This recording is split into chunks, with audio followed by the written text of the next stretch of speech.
Yo, Yo, yo, yo, how you doing? I'm good. How are you doing?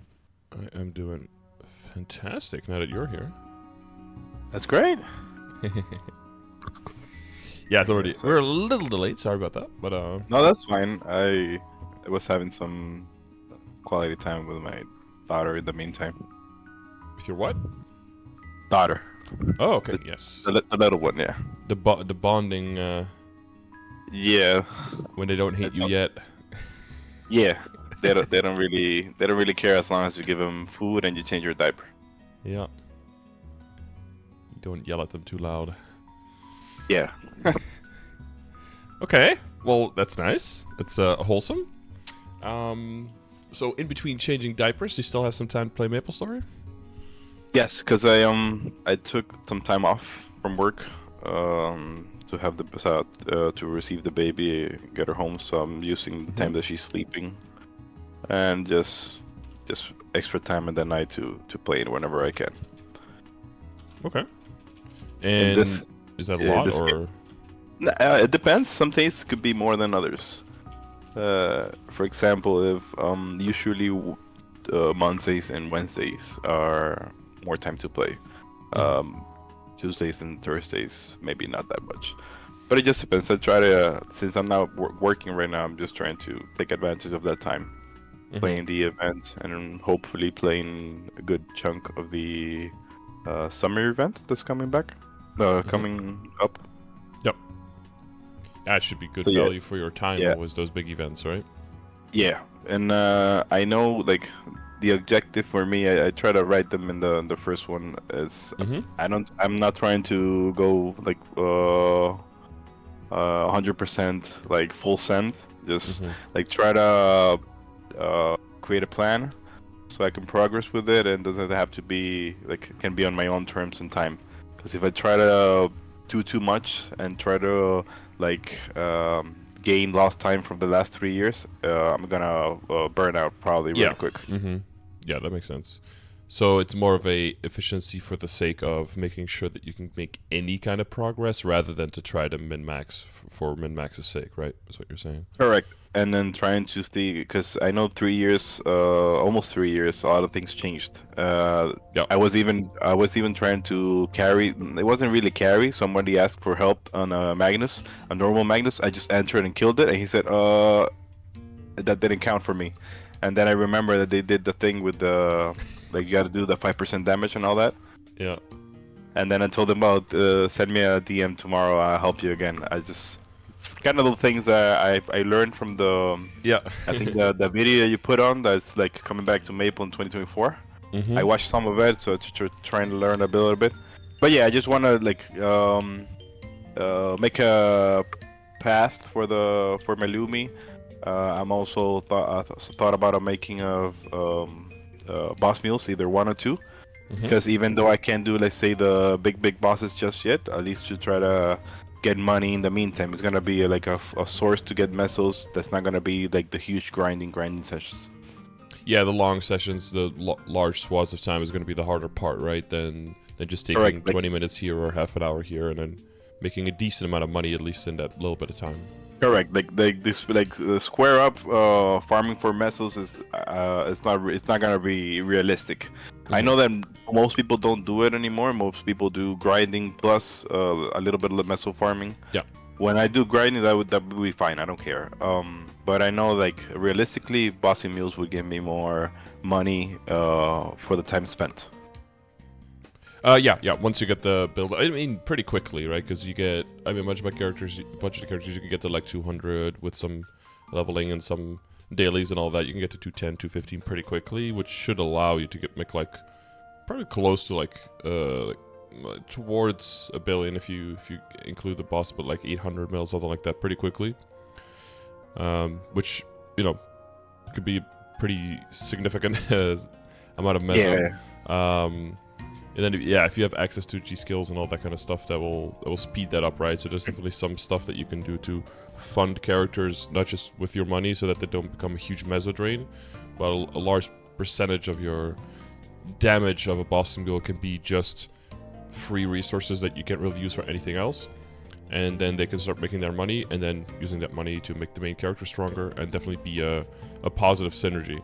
Because some people build bossing mules for like the purpose of, you know, making like a bill like 1.5 or 2 bill per week, and they'll invest like 20, 30 bill up front, and then you know that you're like, you know, you're going to be half a year deep before you start making money back, but then once you do, you start rolling in it. Yeah, so that's a little bit of a different strategy, different size of snowball that you're pushing.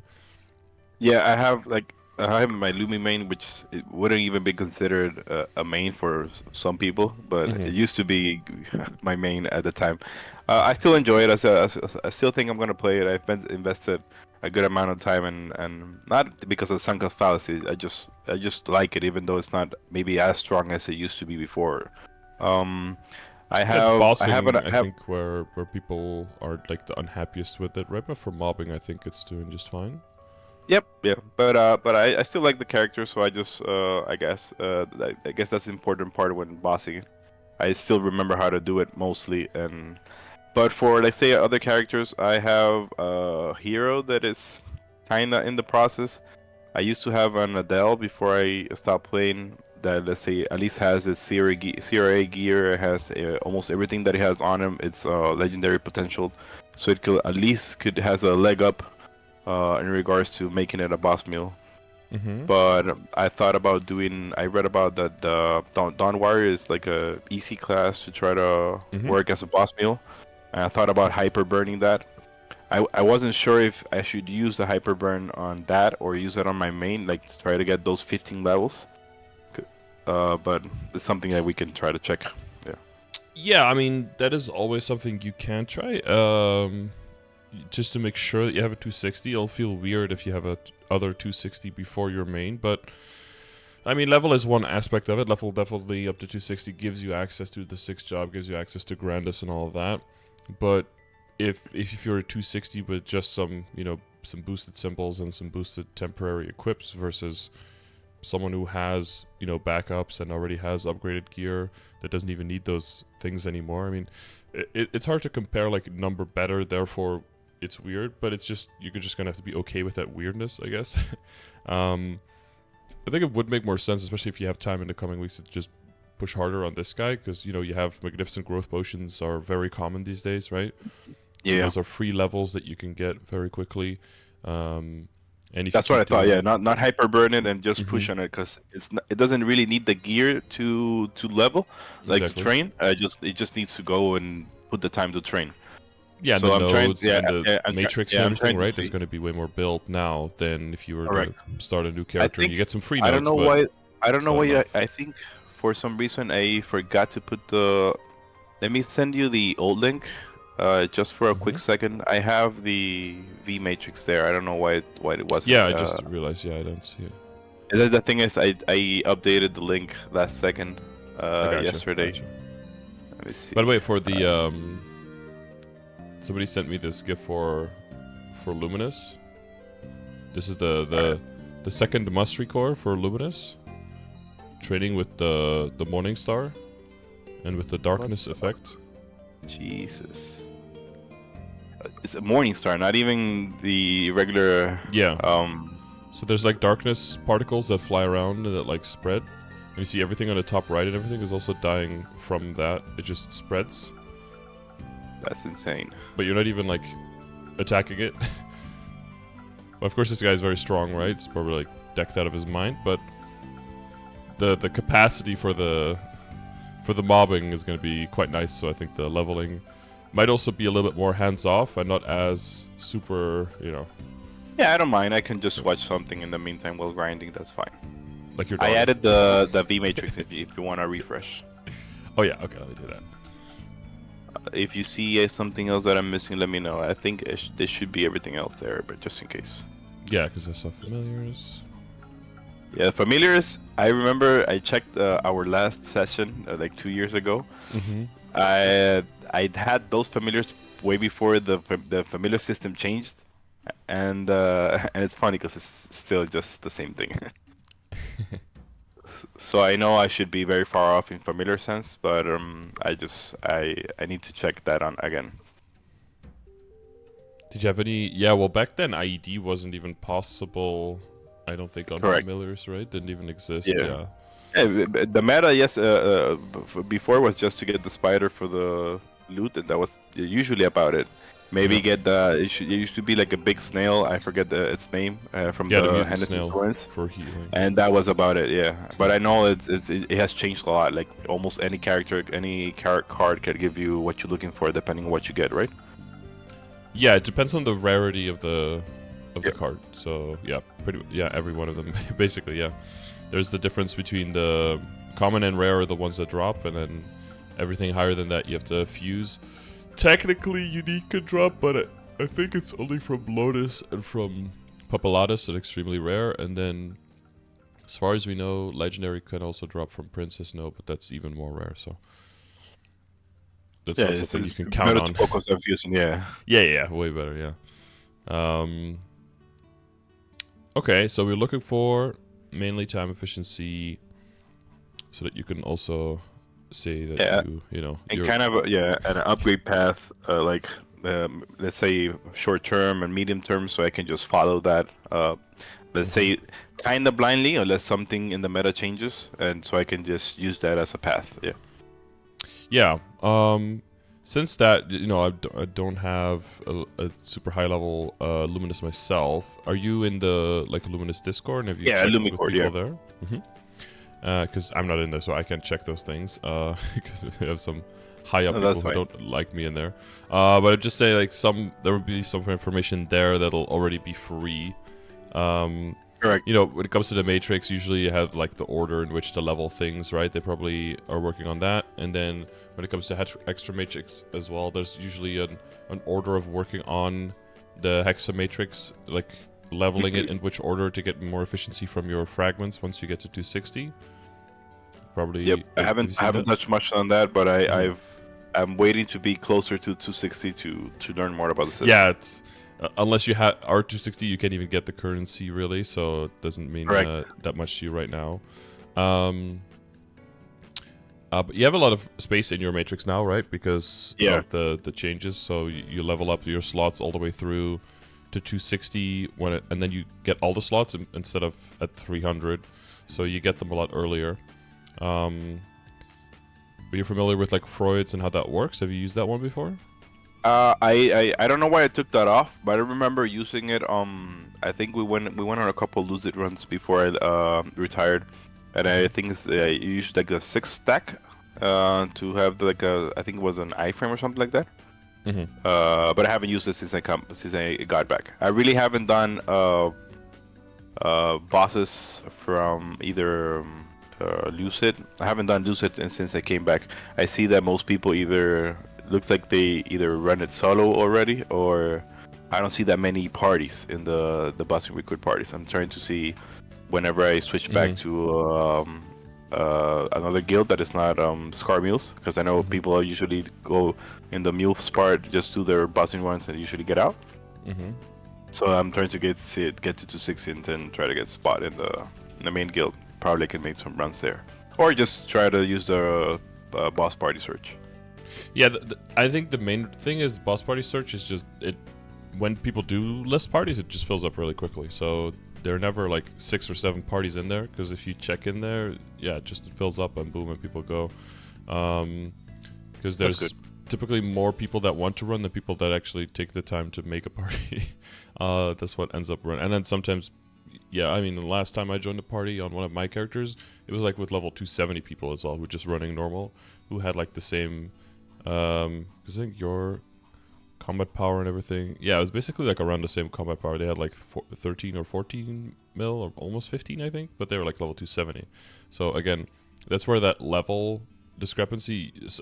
If you see a 270 and that character is 8 years old or something, that character is probably incredibly strong, right? But if you see 270 that was just made the last hyper burn and people just grind, the character might be weaker than yours in terms of gear. But then if you include Hexa Matrix and all that, it's going to do a lot more damage, especially on bosses that are higher level, where the damage penalty is not as big, right? So that like Yeah, nuance will help more. I know. I have that mix. I know I have that mix. Given that, just as, like you said, I have a couple years since I made this, so I have a lot of things that should be like pretty high up for a 240, regular 240. That would be like kind of new to the game, but in the same things, I would be early game for a lot of things, given Yep. the level and not being a 6 job. Yeah, exactly. So yeah, you can you have a lot of matrix points as well, right? Because those basically go together now with how quickly you unlock the slots. So you have 5 more slots that you can max out. Yep. And I mean, I guess for your priorities, where you put the slots doesn't really matter, right? Because you can just move the skills around anyway. But stuff like the decent skills, except for Holy Symbol, don't really give much when you level them. So it is okay to just leave them at the current level and extract extras if you get them, just to get more value out of your nodes, because nodes still are pretty rare as a resource, and you actually need them more now than ever, because once you unlock the Hexa Matrix, in order to boost your 6 job skills, those the 5th job skills, sorry, the 5th job skills will have to be maxed in your VMatrix, so you have to be level 25 node before you can buy the upgrade in the Hexa Matrix to increase their damage. And for the Mastery Core as well, that like amplifies the lower level skills from 1st through 4th job, those have to be at least level 40. So for you that would be like a problem here, but if you want to level up the Morning Star, I don't think you have it boosted here, right? No, before it wasn't really needed. I could have exactly. some notes down there. I think I didn't destroy them. I'll go and check in a bit. But yeah, I'll try to see. I have to get that node, the tri node. Yeah, and I think you have it in your command. I think as a second set, right? That's basically more like a mobbing set to kind of like finish off the set. Spectral Light, Morning Star, Death Sight. Yeah. Yeah, I didn't have it before because it wasn't really needed. But I guess now with the 6. Well, you didn't have the space before, right? It was like your Matrix was also kind of full probably, but now that we get more room, and now that it's better in 6 job, it makes more sense to start adding it. But for those, you'll need to have it level 40, so you need to make at least like 2 level 20s before it can be. You can unlock that second Mastery Core, but you know that'll be a little bit further. And unlocking is always quite a bit expensive, but then the levels once you have unlocked it are way cheaper than the initial unlock. So good to know. That's yeah, for the Matrix. And then yeah, there's a few skills you definitely want to use, right? You want to use your Goddess Blessing. That's a lot of extra stat. I moved that. Yeah, I moved that a short while ago. For Freud's, you might want to look at the. Did you ever use Skill Alarm? That wasn't in the game when I think it wasn't in the game about 2 years ago. So if you open up the skills, in the bottom right you have the macro, and then next to it you have the note. Okay. And then you can put skills on note, so whenever you press the skill and it's on cooldown, when it goes off cooldown, you'll get a message in the bottom right that the cooldown has ended and that you can use it again. So for Freud's, that's pretty useful because it's very easy to forget building stacks while you're fighting a boss, and then that way you get at least a little extra reminder that you have it coming up, and it might help you not, accidentally forget to refresh something or buff up again, because it's really about that last stack, right? Because you build up boss damage and all that stuff, but that last stack is where you get the invincibility, and that's usually the important part. If you just stack it before the boss fight, because so that you're immune in the beginning or something, then that's not as necessary. But that's something that could help. Just giving it as a tip. Yeah, I already took note of this. And you can use it on other skills as well. But yeah, if you put too many and you see a bunch of things flashing, you might forget which one is which. So there's It's it has to have it has a minimum amount of cooldown as well before you can put it in. So you can't put a skill in that only has like a second cooldown, because then it would be flashing all the time, so it wouldn't really be useful. I hope that the system will also allow you to give you an update when a buff expires rather than when the cooldown runs down. Because if a skill has more uptime than cooldown, then you still don't want to get the alarm when it's up, because maybe you don't want to refresh it immediately, right? So yeah, that you forget, yeah. Well, it's kind of like with the dice roll for pirates, for example, because you get more EXP, and if you don't roll double 5, then you want to roll immediately again when you can. But if you do roll a double 5, you only want to roll again when you absolutely need to when the buff expires, right? So now you have disconnect. Yeah, so it's not a perfect system, but it does help a little bit. Yeah, anything else with VMatrix? I mean, the Urda's Will you probably have never really used, right? No, not really. No. I think I locked it. And in that sense, when I was doing bosses, I got to use it, but I had to move it around at that time because I didn't have enough slots. Maybe I do have a lot of slots now. Yeah, so it is a good idea to move it somewhere where you cannot really press it accidentally, but you can access it pretty quickly if you need to, because it is kind of, it's like half an iframe where it can immune you from crowd control, but not from the damage that will hit. But it will help a lot when it comes to, if you're doing will, for example, and you get like pushed, it can cleanse like reverse, or if you get sealed in a corner of the maps. If you get like sealed by the webs there, right? It'll help you be able to get out of that and immediately get back to the boss without either getting stuck from a move pattern or dying out to the damage in there. So it can also save your lives, even though it's just it doesn't seem like a pretty innocuous skill, but there's a lot of situations where it'll get good, and it'll get a lot better if you take the next step for bosses. So if you go to Tenebris, it gets very useful there, and then if you go a step beyond that, like Black Mage and stuff, it gets very, very useful there. Okay. And even though like 2 years ago Black Mage was probably something, or maybe still you think you're never really going to get to, but if people keep gradually leveling and keep gradually progressing, by the time you get to like late 260s, you could already pretty much start practicing the boss, and like around 270 people usually get their first clears if they're not, if you put some time into that and specifically try to progress.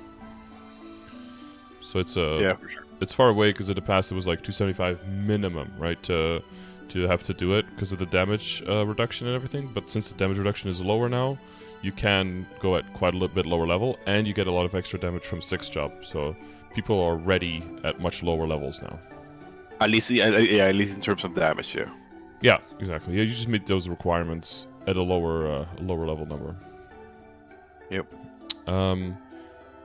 Yeah, I mean, Hexa we could get into a little bit, but there's 2 big currencies. There's the energy and there's the fragments. Energy is from mobbing and bossing, and the fragments is only from mobbing and from special rewards, which are very, very rare.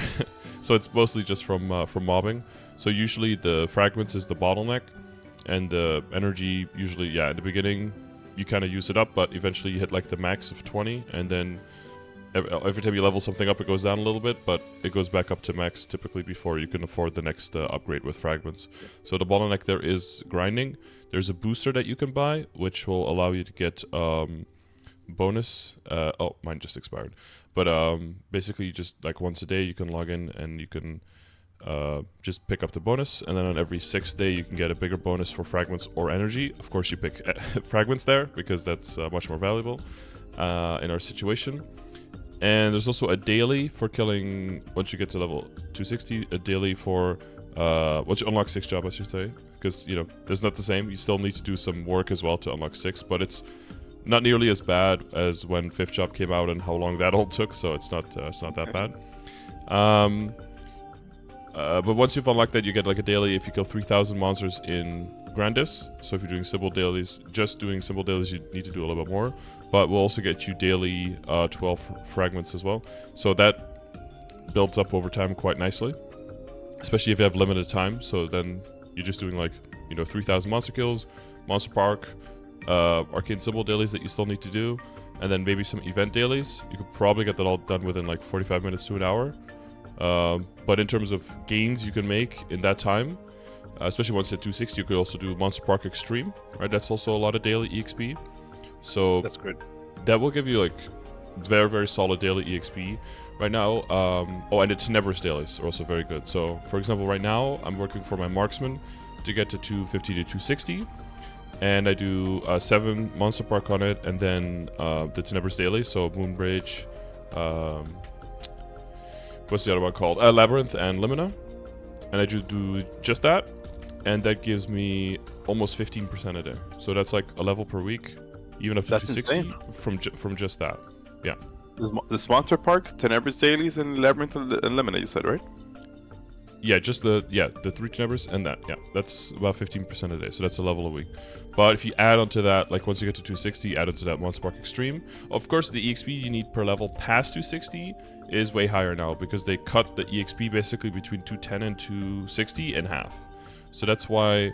And then also they took away the monster EXP from Reboot, and they gave us like the non-Reboot monster EXP. So comparative to where EXP is coming from, if you're hard grinding, you're going to be around the same speed up to 260. But if you just do dailies, you're going to be way faster up to 260 than you were before. But then past 260, you have to have a good mix of still grinding and do dailies to catch up to the same speed. And once you're past like 270, it's going to be slower than before, unless you're strong enough to always be in the highest level area, because that's where the best EXP is, right? So if you keep being really strong and keep training at the highest levels and everything, you still got to be a little bit slower than before the change, but you're going to be pretty close to it if you can train. All right. That's kind of the general change. Yeah, that's good to know. I know my main goal right now should be to, I'm trying to see if I can get to, I don't know if it's realistic for me, trying to get to 260 before the summer update. Because from what I've gathered on your streams, the type of rewards that we are getting, except for this event, that this event has like a year behind in terms of rewards, there's a lot of things that is associated with the fragments and the fixed job stuff. So if I'm not at 260, I'm just wasting that potential. In regards to that, I have a question. But be careful. That is how they want you to think, right? That is the burnout path. But, so be careful. But I'm still fine because I know that they have to like start working again, and just life's gonna hit me back. I'll just scale down. That's fine. I'm not really looking forward to like maximize every second of my time at the expense of I get that. Real life. But if you're thinking about like wasting potential, every single minute that you spend somewhere is technically wasting some potential, right? True. Yeah.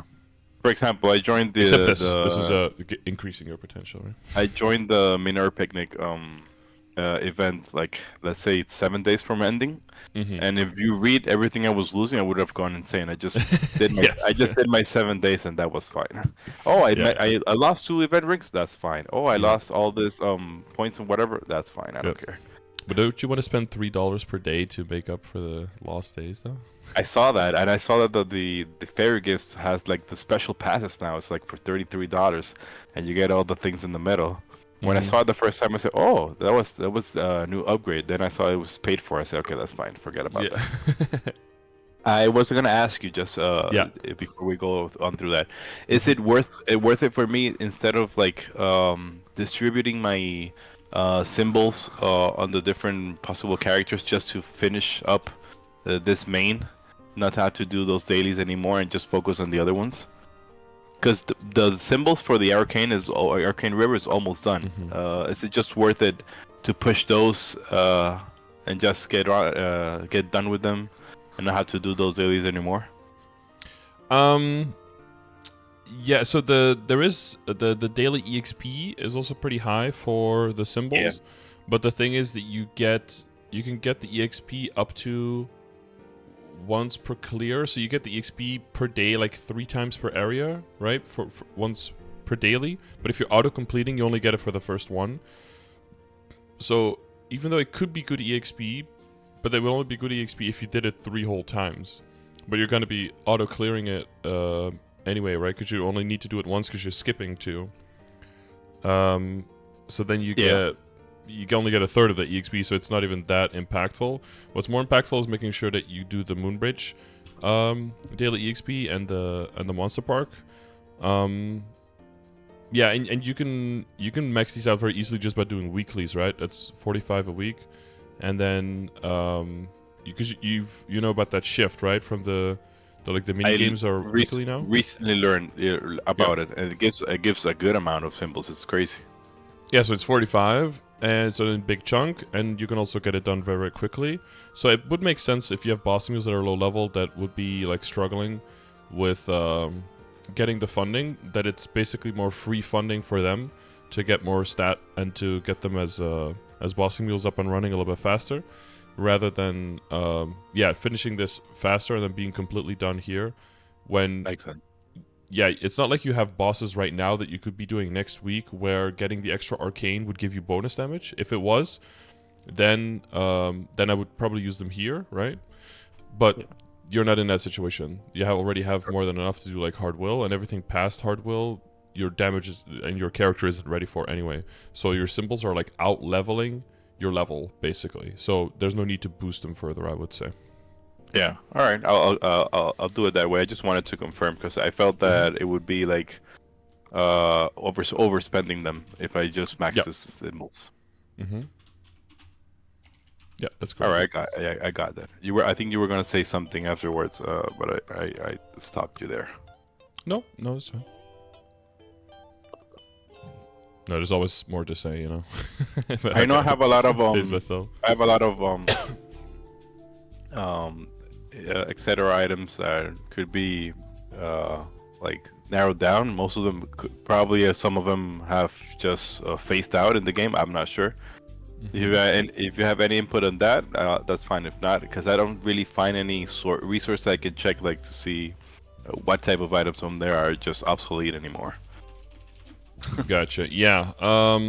Well, they were saying that they were going to do some stuff with crafting in Korea right now. And I am a bit of a hoarder. I like to hoard resources if they don't really go at the expense of anything else. So as long as I still have enough space to hold the things that are important, I will hoard things forever. I've seen that, yeah. Yeah, well, just it's weird if you were like NPC something that you've been gathering for like 5 years and only to get like 1 million for it. And if you just put it on a mule somewhere and then it becomes ever relevant, the amount of value you would gain from that is just so much higher than the little bit that you would gain from getting rid of it. It's not like in real life, right? Where you have like a barn full of shit that you're never going to need. Because that's like physical space that it's occupying. But since it's technological space or, you know, digital space, I feel like you can be quite more welcoming in terms of hoarding things. So one of the things you can do, there are definitely some things that if you have a full stack of it, you can definitely get rid of the rest. So like the mana crystals, they're like next to the twisted times, like around the middle.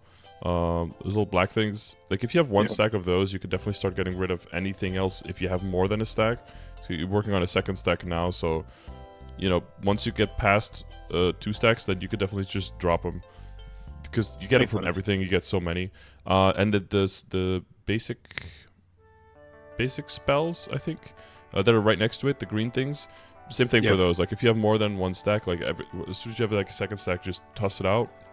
I would keep 1 stack those because there is some crafting and there is some stuff to think about because they have changed it now that if you craft past level 10, it doesn't decay anymore for any of the masteries. So you won't need as many anymore, but you might now be more inclined to do it on more characters and then hence needing more of it, right? So it's like a little bit of a back and forth. I do as you say. I just move him to. I would move him to a different character. That would be it. Yeah. I don't know if the bags you have is like, are they like 8 slot, 20 slot? I have a couple of the small ones. The green ones are just 8 and 12 slots. I'm trying to replace them. Yeah. But I haven't seen any bigger slots for this kind of items. I've seen them for the soul bags, and I've seen them for other things, but not for this type of so item. the regular merchant in town will sell them. If you talk to them, they sell 40 slot chair and recipe bag. Those aren't as important, but they have 20 slot mineral and 20 slot herb and 40 slot soul bags. That's better. I should get the and 20 slot production the bag as well. And herb, yeah. Yeah, so you can get 1 production and then like 2 mineral, 2 herb. That'll give you 100 inventory spaces. Those 5 combined. So that basically means that you can keep hoarding pretty much as you still are, but you'll fill up like less than half the space of your inventory. So I gotta make the switch. Yeah, there'll be just a bunch of clicking. There's some old coins from old events that obviously don't do anything anymore. It doesn't seem like they'll ever be coming back, but again, once the other space is you don't need that much inventory space anymore because we don't have the every single monster drops like an etc. item and then your whole inventory is full of etc. pieces, right? That's a thing of long gone in the past. So you don't really need that many inventory spaces. As long as you have like honestly like 20 or something, you can never really go wrong there. It's more like the use inventory space is a bit more premium. Yeah, the etc. is a little bit, if you're doing a lot of bosses, you're going to get a lot of boss crystals, right? But then if you sell them again, because you're not going to get to 180 for a long time, so you can just talk to the dude in town and click sell all, and then boom, instantly clear it, and then continue with your bosses. So even if you have to do that intermittently, it's not that bad. Yeah, I know that in your case, for example, you have to pick and choose so you can use maximize the amount of crystals you can sell. Yeah. Yeah, exactly. Yeah, I moved to like, okay, nothing above this, nothing above that, unless I don't feel like doing anything that week, then I sell everything. A few items that you have here are no longer dropping or no longer useful. So the items that you used to use to make the key for Cygnus, you don't need to do that anymore. So those drops you can just get rid of. Dropping right now. And then the armor shards. Do you still have recipes somewhere to make the armors or make the weapons from the Sengoku? I think I have them. I think I have them in the recipe bag. Yeah. Okay. But yeah. I'm not sure is there that much needed or not. I was used to save them in the time in case I had to do the recipes, but I don't know if the meta shifted in that couple years. Yeah. So the armors cost like a boatload of purple powder, so they're not really craftable, not really worth it. But the weapons you can craft, if you still have the recipes, they just cost some superior item crystals and some pieces, and you can get from like level 10 to 11 or 12 smithing pretty much instantly with that, and therefore you can very cheaply without needing a bunch of other resources. So that's actually a very cheap way that you can unlock the weapon tempering and advanced weapon tempering skill, which will give you extra critical damage. Oh, that's so interesting. They're useful. They're useful for that. A lot of other people might have to use rocks of time and pieces of time, which have some intrinsic value, but the weapon shards and stuff and the recipes are not used for anything else than that. So you can basically get your level 12 smithing for free on this character and maybe on some other characters to, yeah, start that up more easily. All right.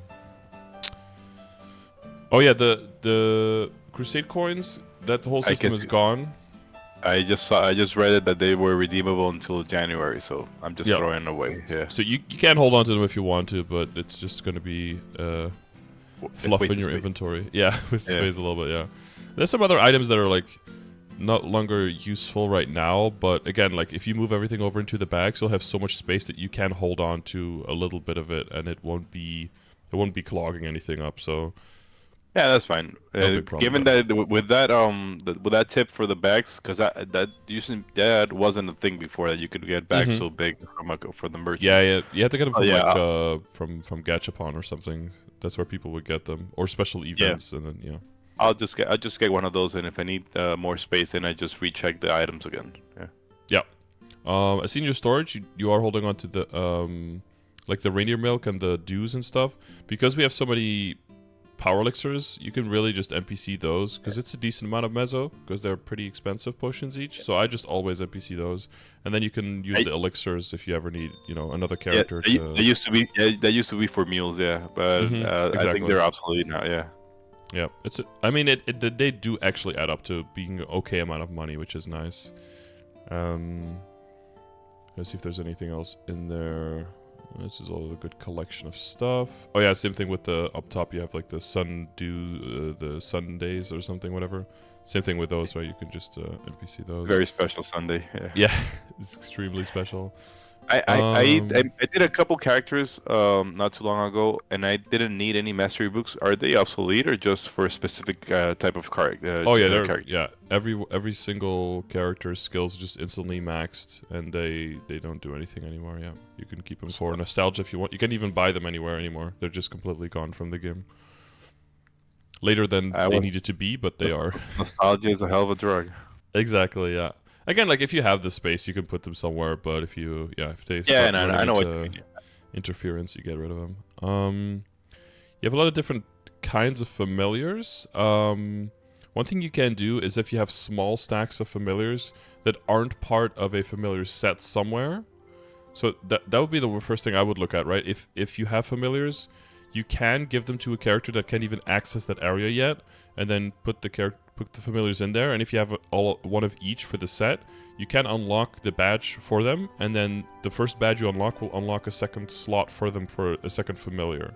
So that is something you might be able to do with these familiars to make sure that your bossing mules get at least a second slot available, and then just reveal spare familiars that you have on there until they also get to 15% ID familiars. That's what I would do with those. All right. So you basically, after I get the slot, you just start revealing the familiars until you can get the IED. Yeah, so if you have stacks of like 100 plus, I would keep them on this guy so that you can, especially if you're still sometimes training in that area, so to see if you can make epics and see if you can reveal them for large item drop. That's what you want to aim for, because that's 100% item drop rate versus the 60 of the spider. So that would gain you 40% item drop. And that's essentially, like, if you look at the progression grid as well, getting your drop rate up is basically the most important thing in this game. Especially if you're playing a lot, but also if you're not playing a lot, because it'll just multiply the value of everything you're doing, essentially. Like, if you do one boss, and you can only do one boss a week, if you can get 1.2 times the drops every week, then that means in 5 weeks, you've basically got the gains from 6 weeks. So you're just creating time, essentially. So that's how they get you where, you know, the base drop rate is just like, 1 in 2 years. But if you get everything going, then the realistic drop maybe becomes like once every 2 to 3 months, if you have access to all of the drop rate. And that's basically the only way the game is realistically playable. So unless you take massive advantage of that drop rate that's available in the game, you're not going to have... Typically, it's going to be harder to enjoy your playthrough because everything is just going to be so slow. All right, I have a couple stacks of spiders from, I think from Bisfera, or I'm not sure. I could check. I see. Can try you to have like see. 290 of those, so you could definitely make. Should be able to make two epics there. Hopefully. If you have some rares. So the rares give 15 points, and the commons give 10 points, and you need 100 points on a rare, right? So you always want to start on a rare. I don't see if you have any rares here. The rares are what? A specific color? They're blue, yeah. So you can see the little blue arrow in the top left corner. Okay. And the common ones are just gray. If you don't have any rares, then don't make any rares, but then just go train there for like 10 minutes and get a boot. Yeah, because you have a rare of the red ones, but not of the purple ones, I don't think. You may have just opened them or gotten rid of them or something. I most likely opened them, but I still didn't really check the system, so... Oh, you still have them. Yeah, you still have them. So you want to level them, and you want to fuse them together. So I guess a quick demo for that, if you... Or do you know how to do that? You can do it. I haven't done it in 3 years. I would just check the videos if I don't want to take your time. I could check a video, yeah. Yeah, so this is the one that you want, right? You want this familiar, increases item drop rate by a large amount. That's what you're looking for. So the best thing to do that is to make as many epics as you can, as many of the purple ones. So you start with a blue one. Well, I don't have any blue ones here. Maybe bad, but you start with a... Because if you start with a common one, then first you have to rank it up all the way to... Like with 50 points, it's just a waste because blue can also drop. So you might as well just start with rare. And then what happens when you select one you have other familiars of, that will show up here. And then you can select them and click fuse, and then this bar will move to the right until it goes up to 100. So like I said, common is 10 points and the rare is 15 points. Now for now, you only want to do this on familiars that you have a lot of cards of, or that you're actively training in that area and you can get a lot more familiars of, right? If you just have like a few lying around, like in your inventory here, you have like 2 of these and 7 of these and 5 of these. I would say unlock those familiar slots first for the on mules, and use these to open on mules to get just a reveal and get 15% IED on those. Maybe even take the rares there as well to try to get 50% item drop. So increase item drop rate. Just that from rares will be 50% item drop, which will already be pretty nice as well, just to get them some drops, to make it a little bit faster for them to get Zakum accessories, Horntail accessories, Pink Bean accessories, those kind of things, right? So you can fill up the slots easily, get a little bit of stat easy, get the get some okay flames on those. That's a lot of easy stat early on for a boss mule, and that'll help you get them funded very, very efficiently, very cheaply. So for the fusion, the second thing you need to do for the fusion is, so it's not just getting this bar full, because you still won't be able to click rank up. You still have to level them up. So you see on the top left, you see they're level 1.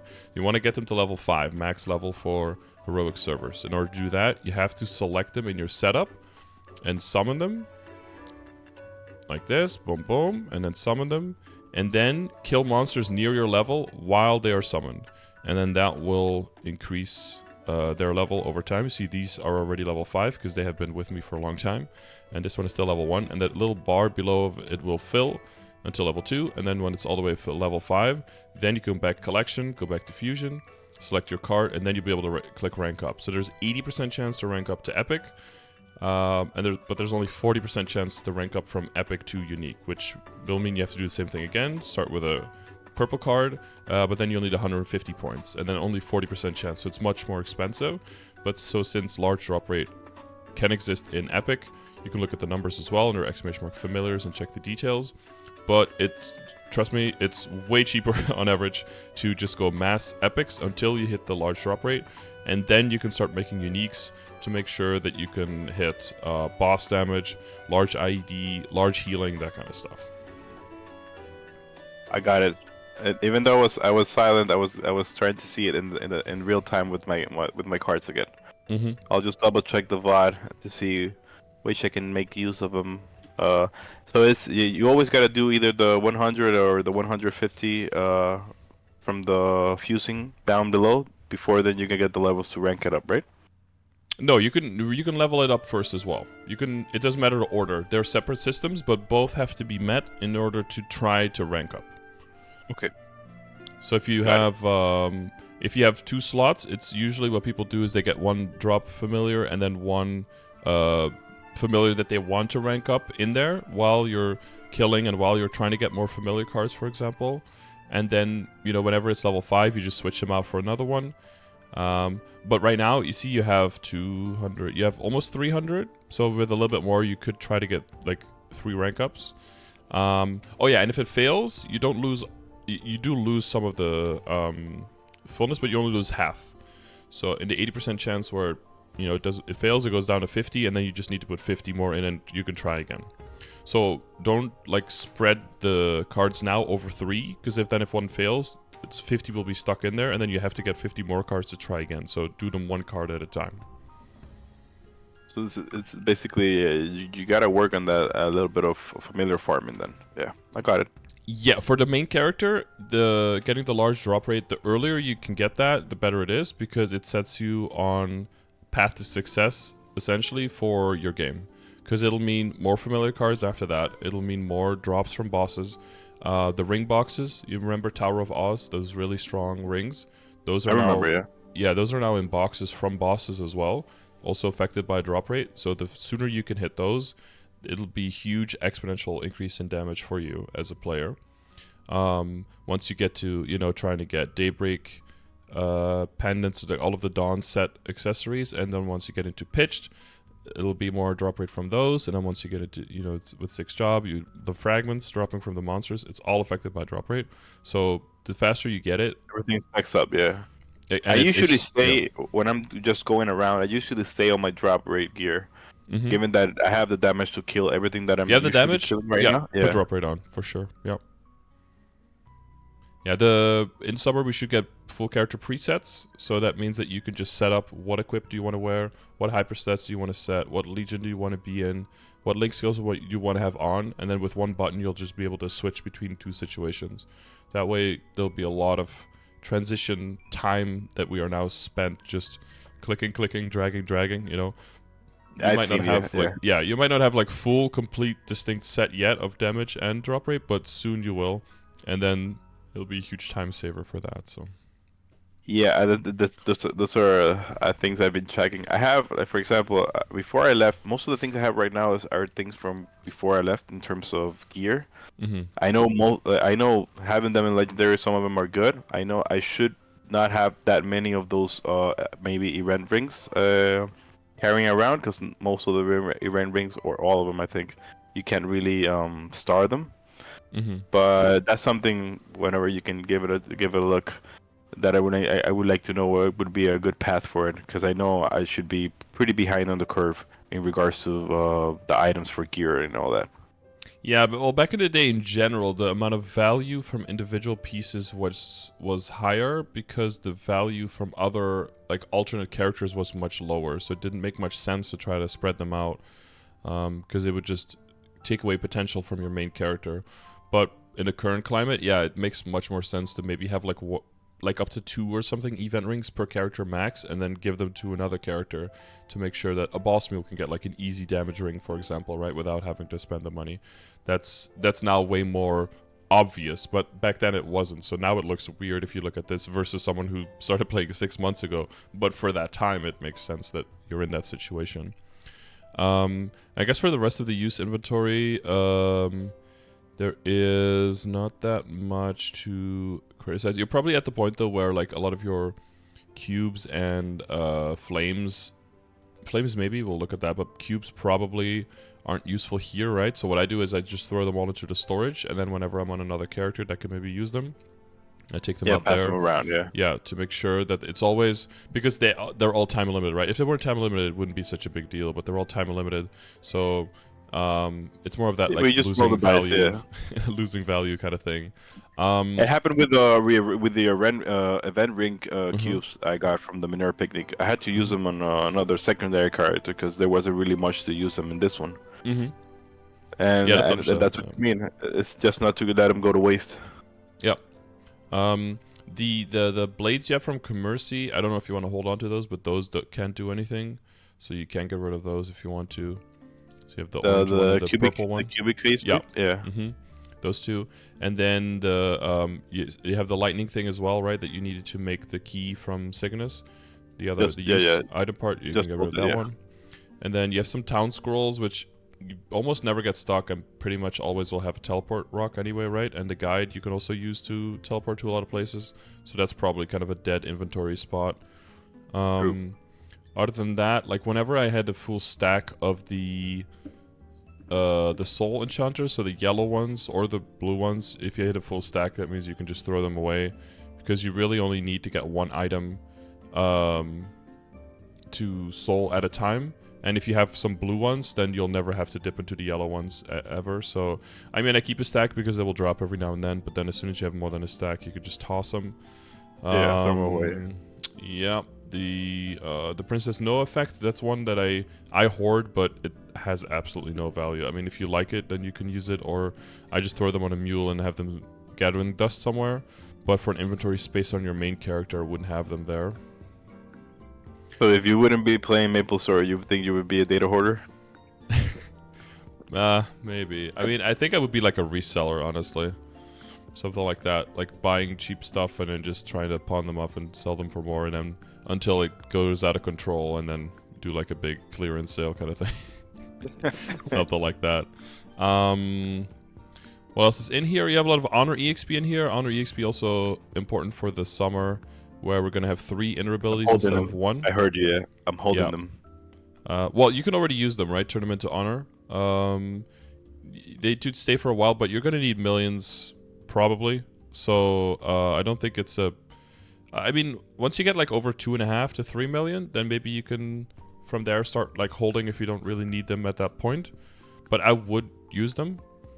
But yeah, I guess until the expiration date happens, you don't have to use them. But just, yeah, don't accidentally like let them expire or something when you're like 99% going to need them on this character, because you want to have a main inner ability with 38% buff duration, top attack speed, and then the bottom one probably 10% boss, I think. And then a second inner ability with at least 20% drop on top, and then probably like it, or well, try to probably hit like a unique 15% mezzo, and then top 20% drop, and then maybe damage to normal monsters, something like that.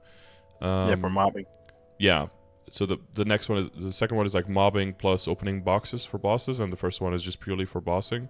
That's probably the 2 setups that you want, which from your current setup, that's probably going to cost you. I mean, I've had like a stab at a deck, probably something like around 4 mil or something honor. So you're not close. I don't think you're close yet at all to the point where you can realistically not need it. So I would just already click it in fear of maybe forgetting. Yeah, already done. Yeah, but yeah, ultimately it's up to you because it is possible that you hit it with like within 1 mil, but that is pretty low odds. But it is possible. The thing is just you'll get to like good unique with main legendary potentially pretty quickly, but like trying to min-max that into getting a good thing on a third line as well, that's where the millions just fly. Even during 50% off, that's where the millions of honor just like fly away. The system doesn't have any respect for honor. Yeah. Yeah, I mean, there's a lot of event shops and stuff with honor now, so I would definitely dip into those if you see them. I thought about maxing. Yeah, I try to. I'm thinking about trying to clear out the honor from the stores. Yeah. Yeah. Other than that, the shop, the use looks pretty good. Nothing too crazy. Yeah, I might skip 1 or 2 items here or there, which you can technically get rid of or something, but...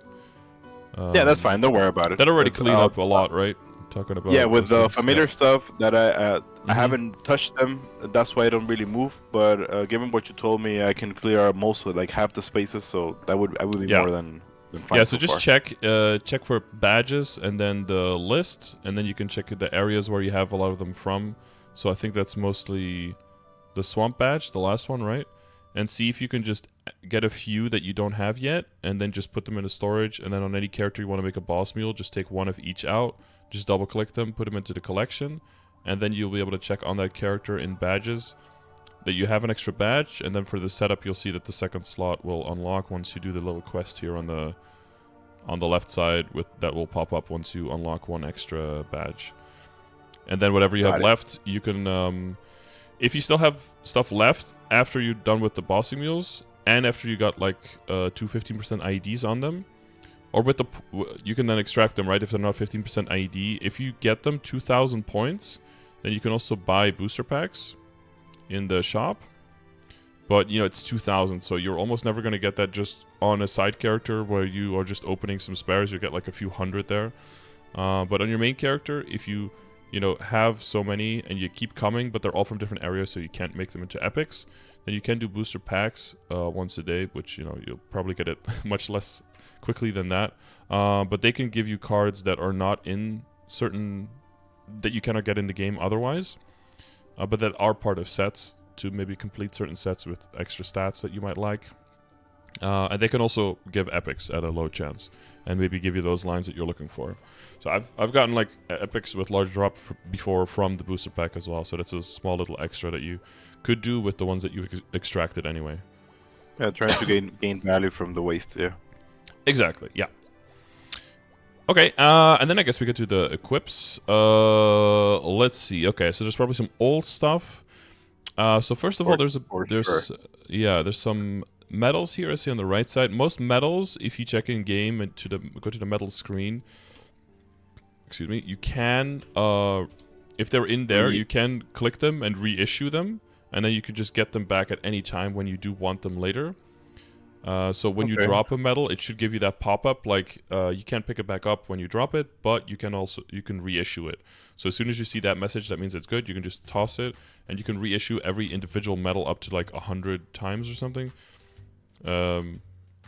Yeah, one out of where 100. Did you open that?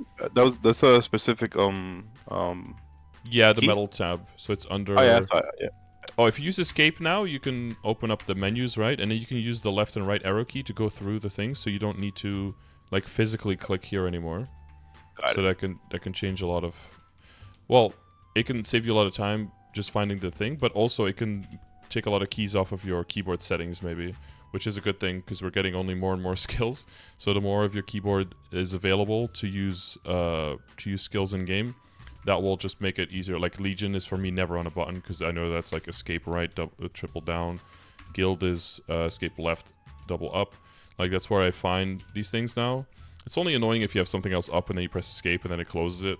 That's a bit annoying, but it does make it a lot faster and makes your keyboard settings less clutter. a lot Yeah, less clutter. And then the backups, yeah, let me just try to imprint kind of what you have. So you see, oh, you have the whale metal as well there in the middle, so you could do the same thing Yeah, to just that throw one them if you away. want to. Yeah. And the 16 one, I think, yeah. Yeah, Androids that's purely a personal thing. I'm not going to get into that. If you want to hold on to Androids, I do that as well on some characters. That's totally fine. But it's mostly kind of like with etc. that as long as you're keeping things for a certain purpose, then that becomes higher priority and everything else can kind of go. And then once you start running out of workable space, so right now, if you the most workable space you need, or the most annoying thing, is if you don't have enough space to take up all of your symbols every day, right? That you have to like click and drag a bunch of times because we got so many symbols. For now, symbols, if you click the selectors or the coupons, they go into the inventory, then you have to click them again in the inventory, and then they go into the item. But right now, they already changed it in Korea that if you click coupons or selectors, it goes straight into the item and doesn't go through the inventory anymore. Oh, that's great. Yes, that's for Heroic. That's really good because that means that we could just go down to like 2 inventory spaces at a time. Because, you know, what are you going to hit? Like 2 rings and a pitch? That's not going to happen. And still functionally not waste like minutes or 15-minute plus like of our day just clicking and dragging and just doing that bullshit. So Clearing stuff, yeah. But that might be that's another 6 months away. So for those 6 months in between, we still need some time. What can probably go? So transfer hammering is a thing. So fodder is a thing. So we're looking for fodder, right? Transfer hammer and all that stuff. Does that still ring a bell on how all that works? And Yeah, what kind of pieces you're what I looking usually for? do with the fodder, like with the things I get from the daily bosses or whatever, I still do sometimes. I just go to our ardent mill and just destroy them, extract them. Mm-hmm. I'm not sure if you refer to fodder for that.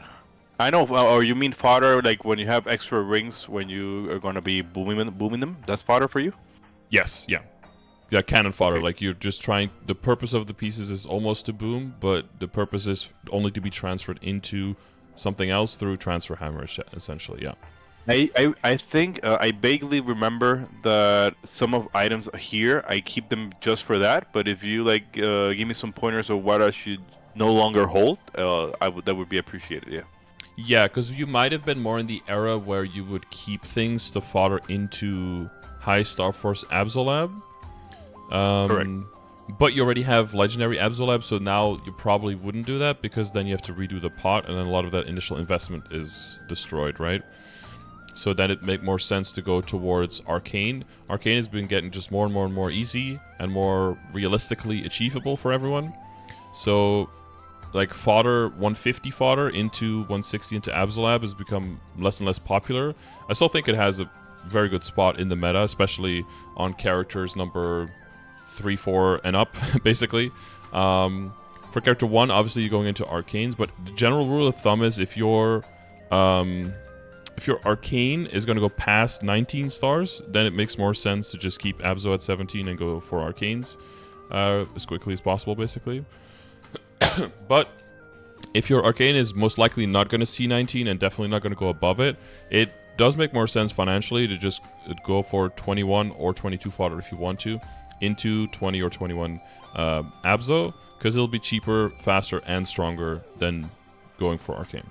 With one exception of the weapon, you could be like, well, I don't want to go full Arcane, but I might, take the effort to go for just the weapon, because the weapon is so much stronger than the Absol weapon, right? Way higher base, which means way higher flame, which means way higher stats from Star Forcing. Like a 17-star Arcane weapon will definitely be stronger than a 20 and even a 21-star probably Arcane Absol weapon.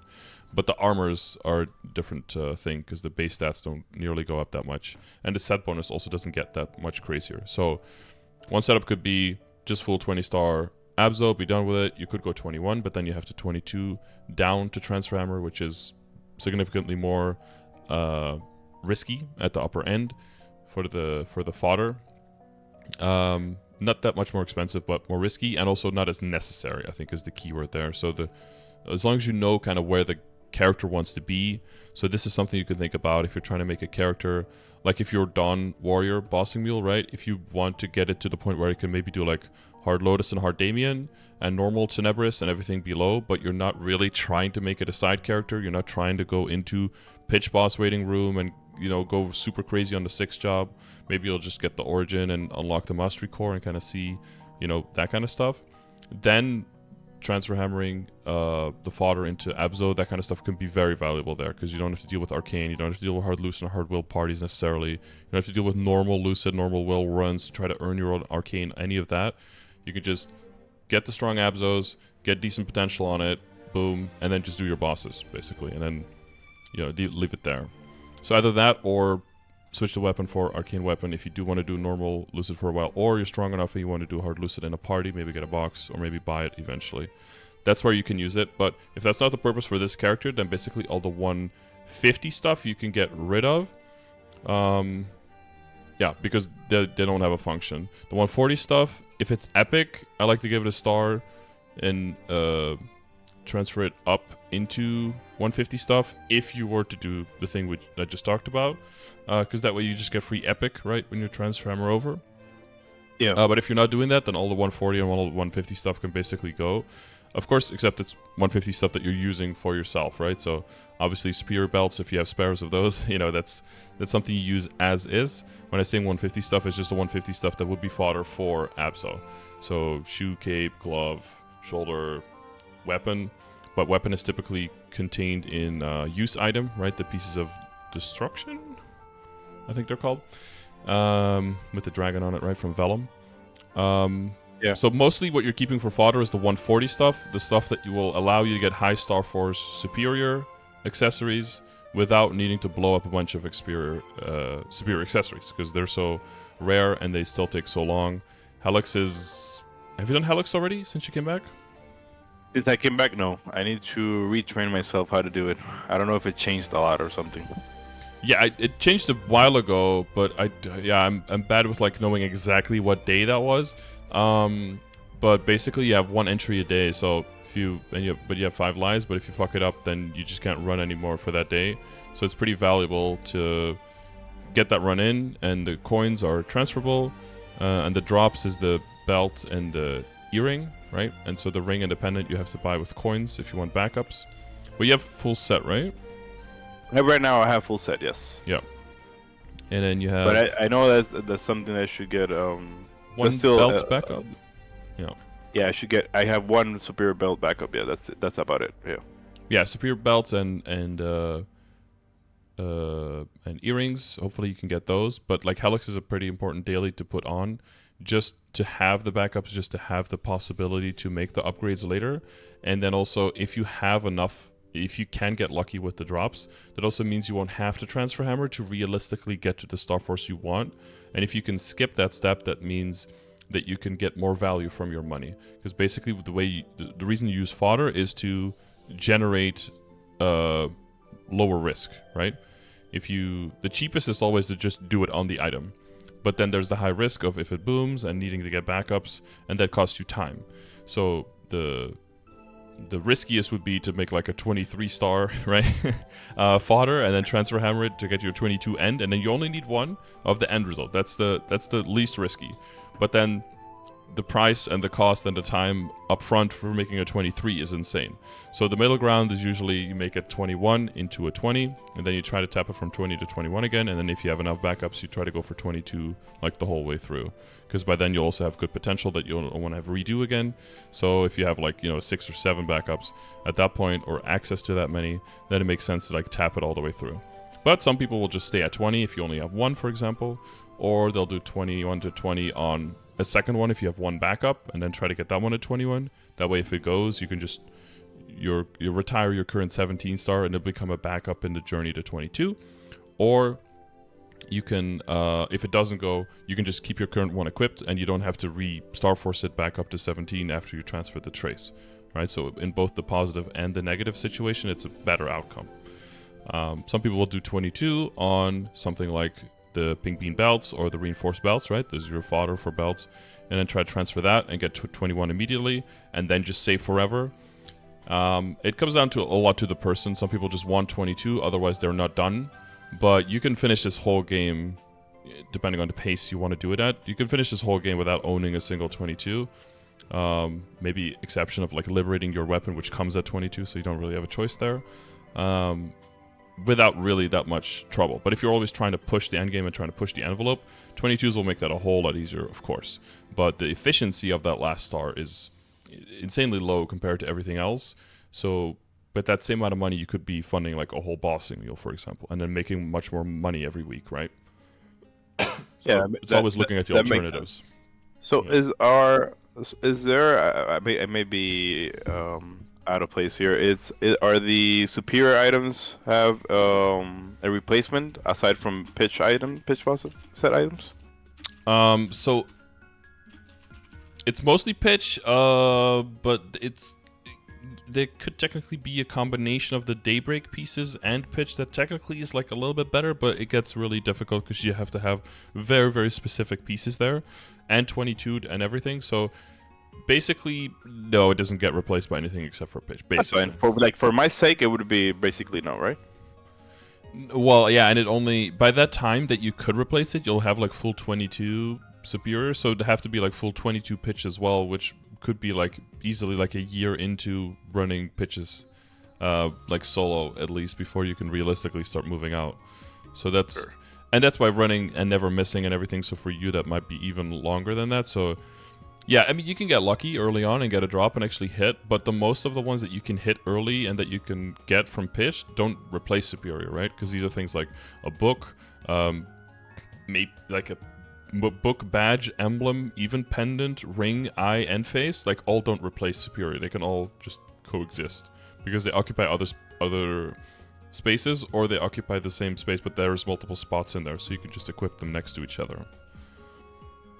It's mostly just when it comes down to the earring and the belt are like the two pieces where if you switch to pitch there, the whole set breaks. So that's where, so those are the tricky ones, and those are level 200 ones that also have the highest stats as a result to make it slightly easier to make an upgrade. Except for, you know the belt base stats are really high, so that's a hard one to improve on. And in regards to arcane gear, is it still a combination of CRA plus arcane? Yeah, I don't go overall. So they did switch in the current Eternal gear. That's like the set after Arcane. They switched into a top and bottom set again, and that's when we finally get out of CRA.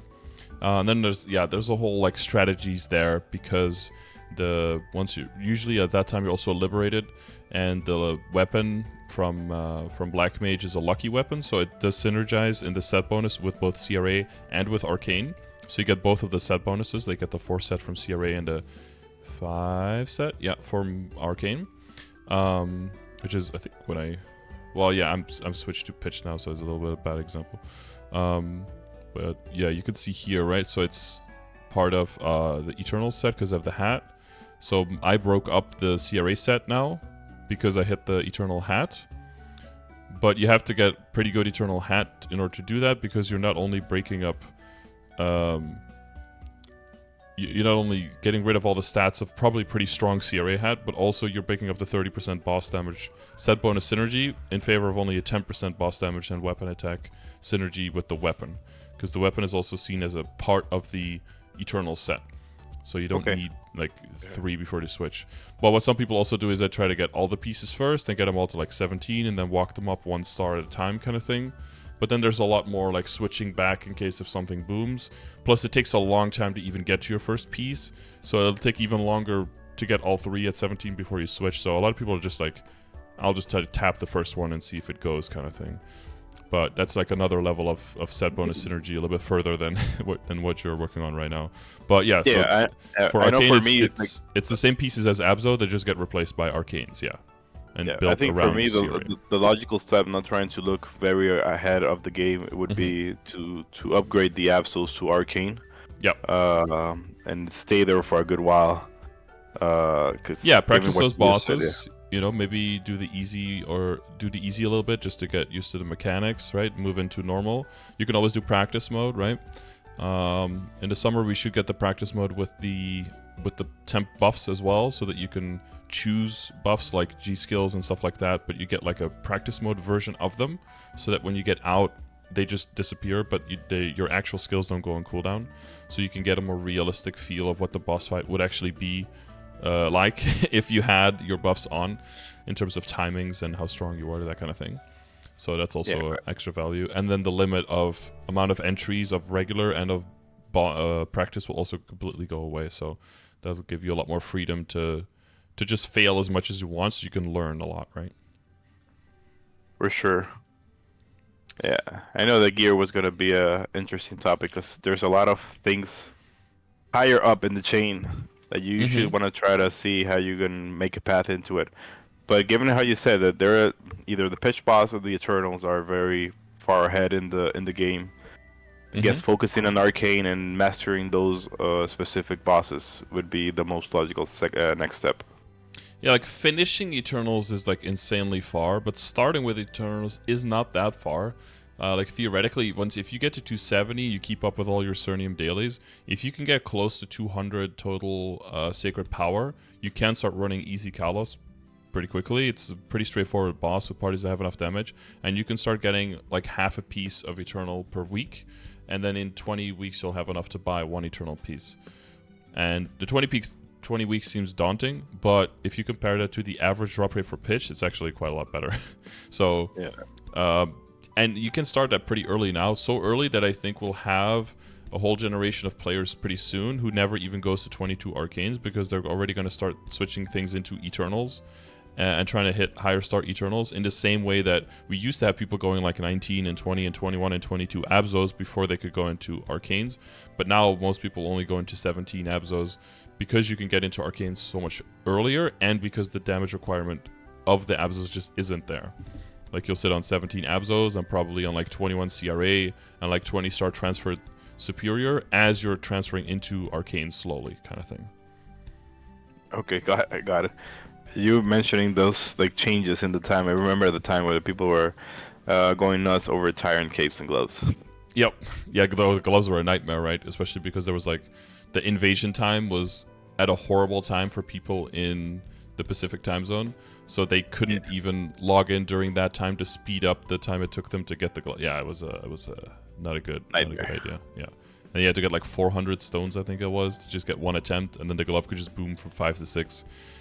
Yeah. Oh, the gearing up, the starring up, it was insanely expensive. Yeah, I mean, it stopped earlier, but it was so risky and so expensive. Yeah, no, for sure. Well, and that's why, that's when 15 was also the max, right? And that's why people, if you go for like a really old account, you'll always see like bunch of legendary gear and then stuff that's like 12 to 14 stars or something. And that makes no sense in the current, because you're like, if you spent that money from that potential and you kept the item epic and you just put it into Star Force, you get so much more damage out of it. It was like, you don't understand, like 15 was the max then, so like Star Forcing between 12 to 15 was just min-maxing on every single item. Your potential just percentage-wise gave you so much more back then. And and a lot of things didn't have backups, right? Like you had one kind of treasure ring for your whole account, for your whole character one time. So if you ever would even risk booming that, and you could boom starting past 12 as well, right? So you have to safeguard past 12, and you could still fail and go down. It's just a completely different game back then. Yeah.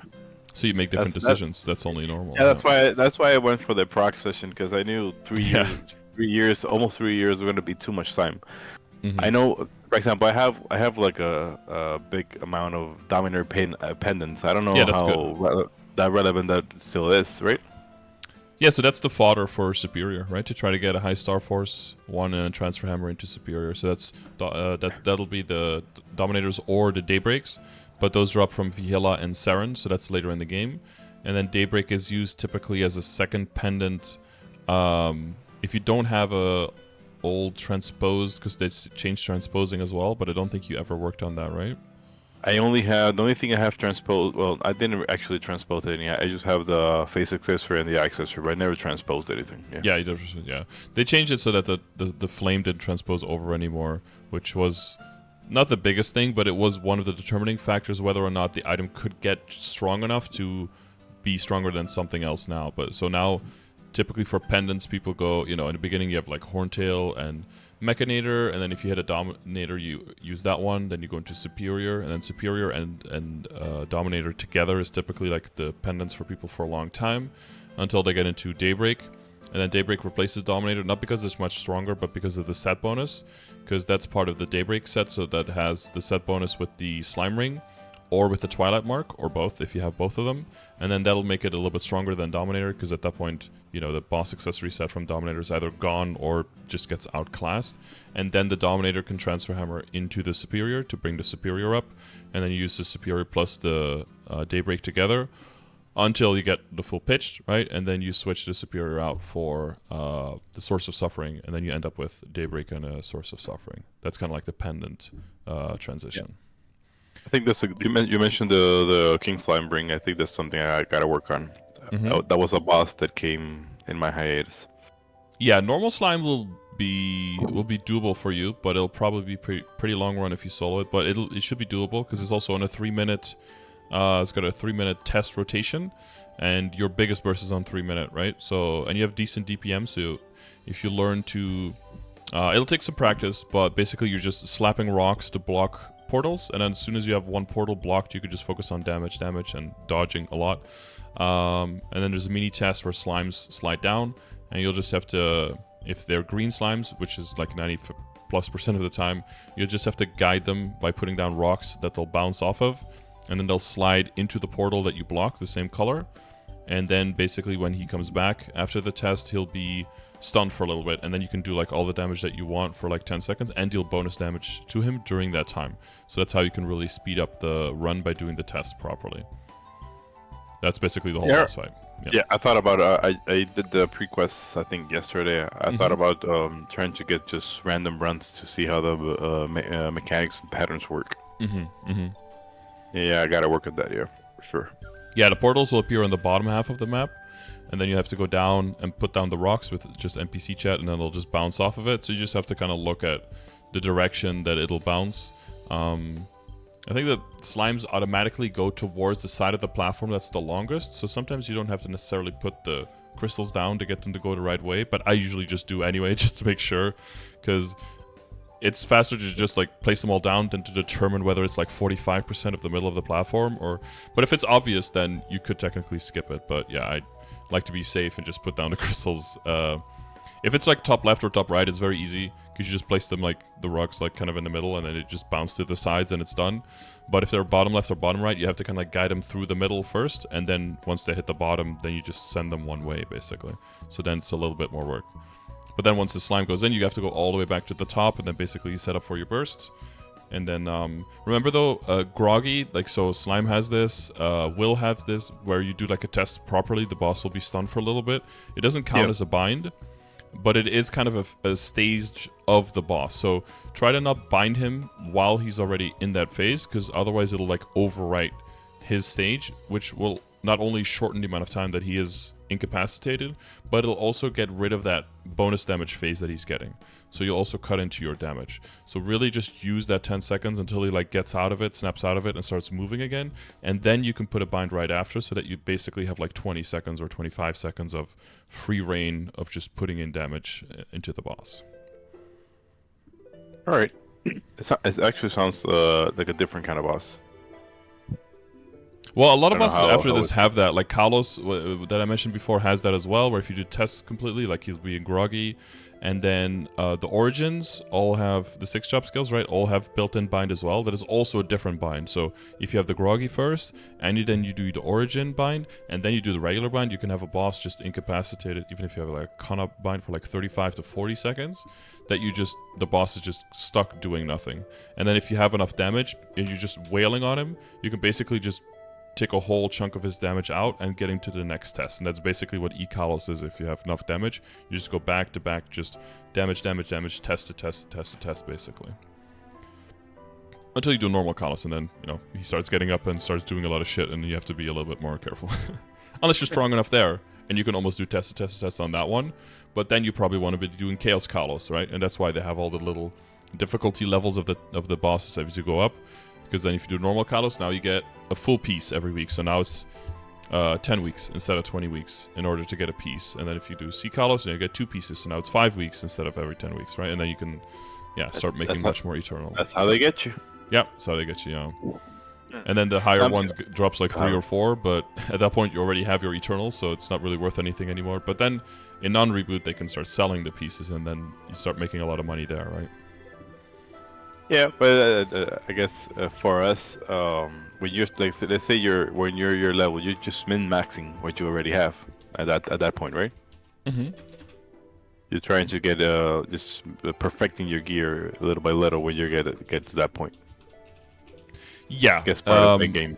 Yeah, it's mostly also because there will still be versions of the bosses that are just basically impossible still, or people will try to solo things, or there's going to be new bosses coming out and people want to be the first people who can kill that new boss, because maybe that new boss, even though you can kill it from week 1, maybe it has a really rare drop, like, Extreme Lotus is now coming out, right?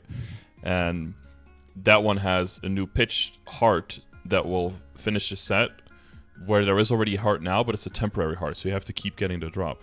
But now if you can get the permanent drop and you can get it start up to 22, then it'll still be a big upgrade. But just because you can clear it immediately doesn't mean you'll have the heart finished, right? So they still also want to have the heart and have it finished, yeah. So if you want to keep staying like ahead of the curve, you have to go into wild levels of inefficiency in terms of spending your time and your money, because otherwise you don't have access to that kind of damage to be able to do that. Yeah, it's I guess it's like the how you pick to play the game. If you want to stay at the top, you gotta invest with, let's say, low return on investment to get it. Yeah, that's why a lot of people game hop, because once you start feeling like you delve into that loss of efficiency, it makes more sense to go to a different game that you haven't played in a while, because now you probably have insane efficiency there. You have like welcome back gifts, you have big events, right? And now you get like triple the value from your time there, until you run that out, and then you go to another game, and then you just, a lot of people that way like cycle between like 3 or 4 games, because the individual value per time per game is way higher than if you stick to one game the whole time. That's one of the things I've come to realize as well over the last few years. That's why people do that. It makes sense from a certain Which it does make sense, because it wouldn't be the case exactly for you, because you have different incentives given that you stream and all that. But yeah, exactly. But it still does make sense. I remember at a time you were playing 2 games at the same time. At least one, I think it was a like mobile game. I'm not mistaken. Oh yeah, I'm still playing Raid on the side. Yeah, I've switched between that though. Sometimes it'd be like, okay, now it's taking up a little bit too much time. So now I have to switch out, and then I've let some things go, and I've kept some things, because you can go full in on 2 games at the same time. I don't think. You have to make some choices for sure. Yeah, maybe not at the level, because in your case, you're also streaming, you're also doing proc sessions, you're doing a lot of stuff. Yeah, exactly. Okay. Well, we've gone over a lot of stuff. I think it's good to maybe look at your equip specifically now and see if you still have like remaining questions based on the purpose of some of the pieces there. See if some of those are probably already going to make sense now, but some probably don't make sense yet, so we can kind of see where you're at with that. Sure. For example, I know maybe some of the rings I have here, I know I can work on basically all the potentials. That's basically investing just money and cubes. There's most likely a cube sale coming soon, so I would hold whatever money you have. So first thing is, what kind of money do you have, and what kind of money are you making roughly on a weekly basis? I think I have seven bill right now, and which is not a lot for today's standards at all. But I think I'm making maybe a bill, but I need to really check what I'm working on. I'm trying to regain the knowledge from some of the higher bosses I used to do. For example, I know I failed out on Helix, but it's just like a mechanics thing, not a damage thing. And but there's no money there, right? There's no crystal. Yeah, there's no money. Yeah. But if you do Ursus and Monster Park daily, that's already 1 bill. Correct. I'm trying to do the monster. You meant which Monster Park dailies you mean? Arcane dailies? Maple Tour and Ursus. That's 1 bill. Sorry, what is Maple Tour? Maybe I'm just confusing something. It kind of looks like Monster Park, but it's just specifically for mesos. So you do it for a week, and then you pick up the money from your runs. You have 2 free runs a day, just like with Monster Park, and you can buy extra but the extra is with Maple points, not with reward points or with Meso. So usually people just do 2 runs. It's pretty fast, but it probably gives you like 300, a little bit more than 300 mil per week. Oh, I remember that now. I had completely forgot about that. Yeah, like yeah, it still like exists. 100. I 100% forgot about that. I haven't even seen the people. Yes, like 2 rounds per day, right? Mm-hmm. Yeah, Without that having plus to spend, Ursus like- is about $1 billion a week, so that's like good basic income to start from. And Alright, eventually thank you you might for- drop this, right? Like if you have a bunch of bossing mules to do, you know, and you'd rather do that instead of do a few runs here, but it's a good start. Yeah, I forgot about that. And bossing, the Ursus runs. If I don't do it with the guild, I can't do it anymore because by the time I like load the map, people already killed it. It's not really worth it anymore just to try to do it with randoms. Yeah, you can if you there's a pretty early point where you can solo it as well. You don't have to kill the boss. You just have to basically if you can get the boss far enough that it kills you, you probably already did enough damage to it to get a high enough score to just get an S rank afterwards, like with solo.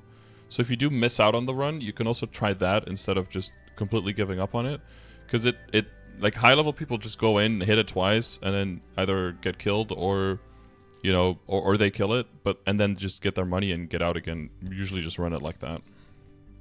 I'm gonna check that because I hope I could have some damage and not waste. Because sometimes I can't run like at the time that we usually run, so I just usually don't do it if I can. If it's just a waste of my time because I usually get an E level clear.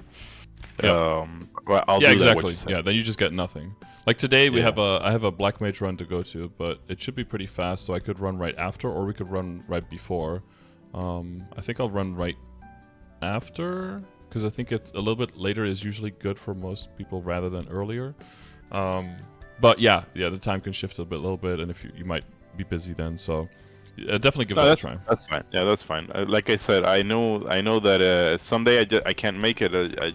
I'll be fine because if I try to let it get to me, I would start getting FOMO and all that. Yeah. No. Exactly. Yeah. Well, and it's a large percentage of your weekly income now. If you get to the point where you're making like 30 bill, then what? Yeah, who gives a shit about that extra 1 bill, right? Yeah, I definitely need it. Yeah.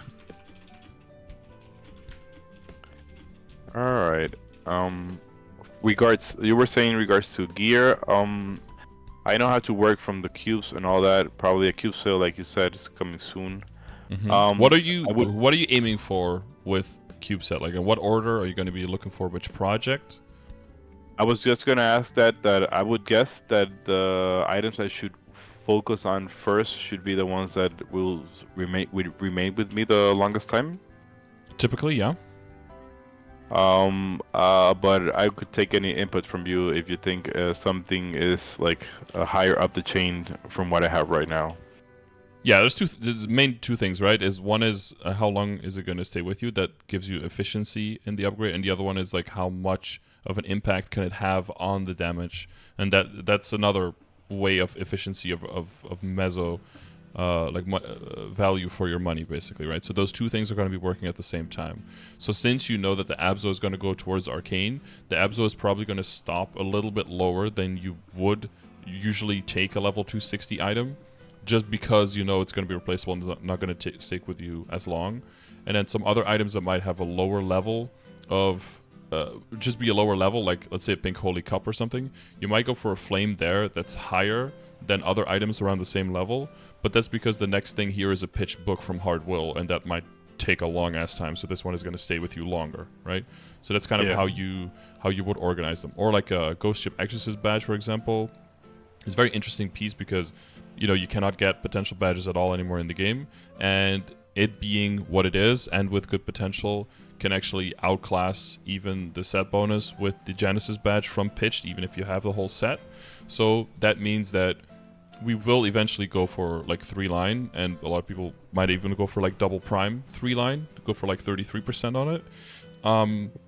But Star Forcing Rise will only go to 17 because we never want to risk booming it, right? And also it doesn't get attack past 15, which means that even for Star Forcing, though you can Star Force it to 17 earlier, it's not that important because it gives you less value for your Star Force. So every single piece might have its own few little rules like that kind of make it a different priority. So it's really hard to say like this is always most important, this is lowest important. In general, when you're looking at, so it's flames, potential, and Star Force, right? In general, when you're looking at flames, you just need a good flame on your weapon, and then besides that, I would never buy flames. I would just let events and give you flames, yeah, and bossing just give you flames, and then just slowly work the values up towards the scores that are here in the progression grid. So you're going to be looking towards like the early mid game. That's like the numbers you're looking for. So like for your weapon, for your flame advantage items, for your items without flame advantage, that's like the values that you'd be looking for. So as soon as you start making progress towards that, just look at whatever item you have that is in the same category and that's lower, and then just switch to that one instead. And basically always just mess up one of your flames.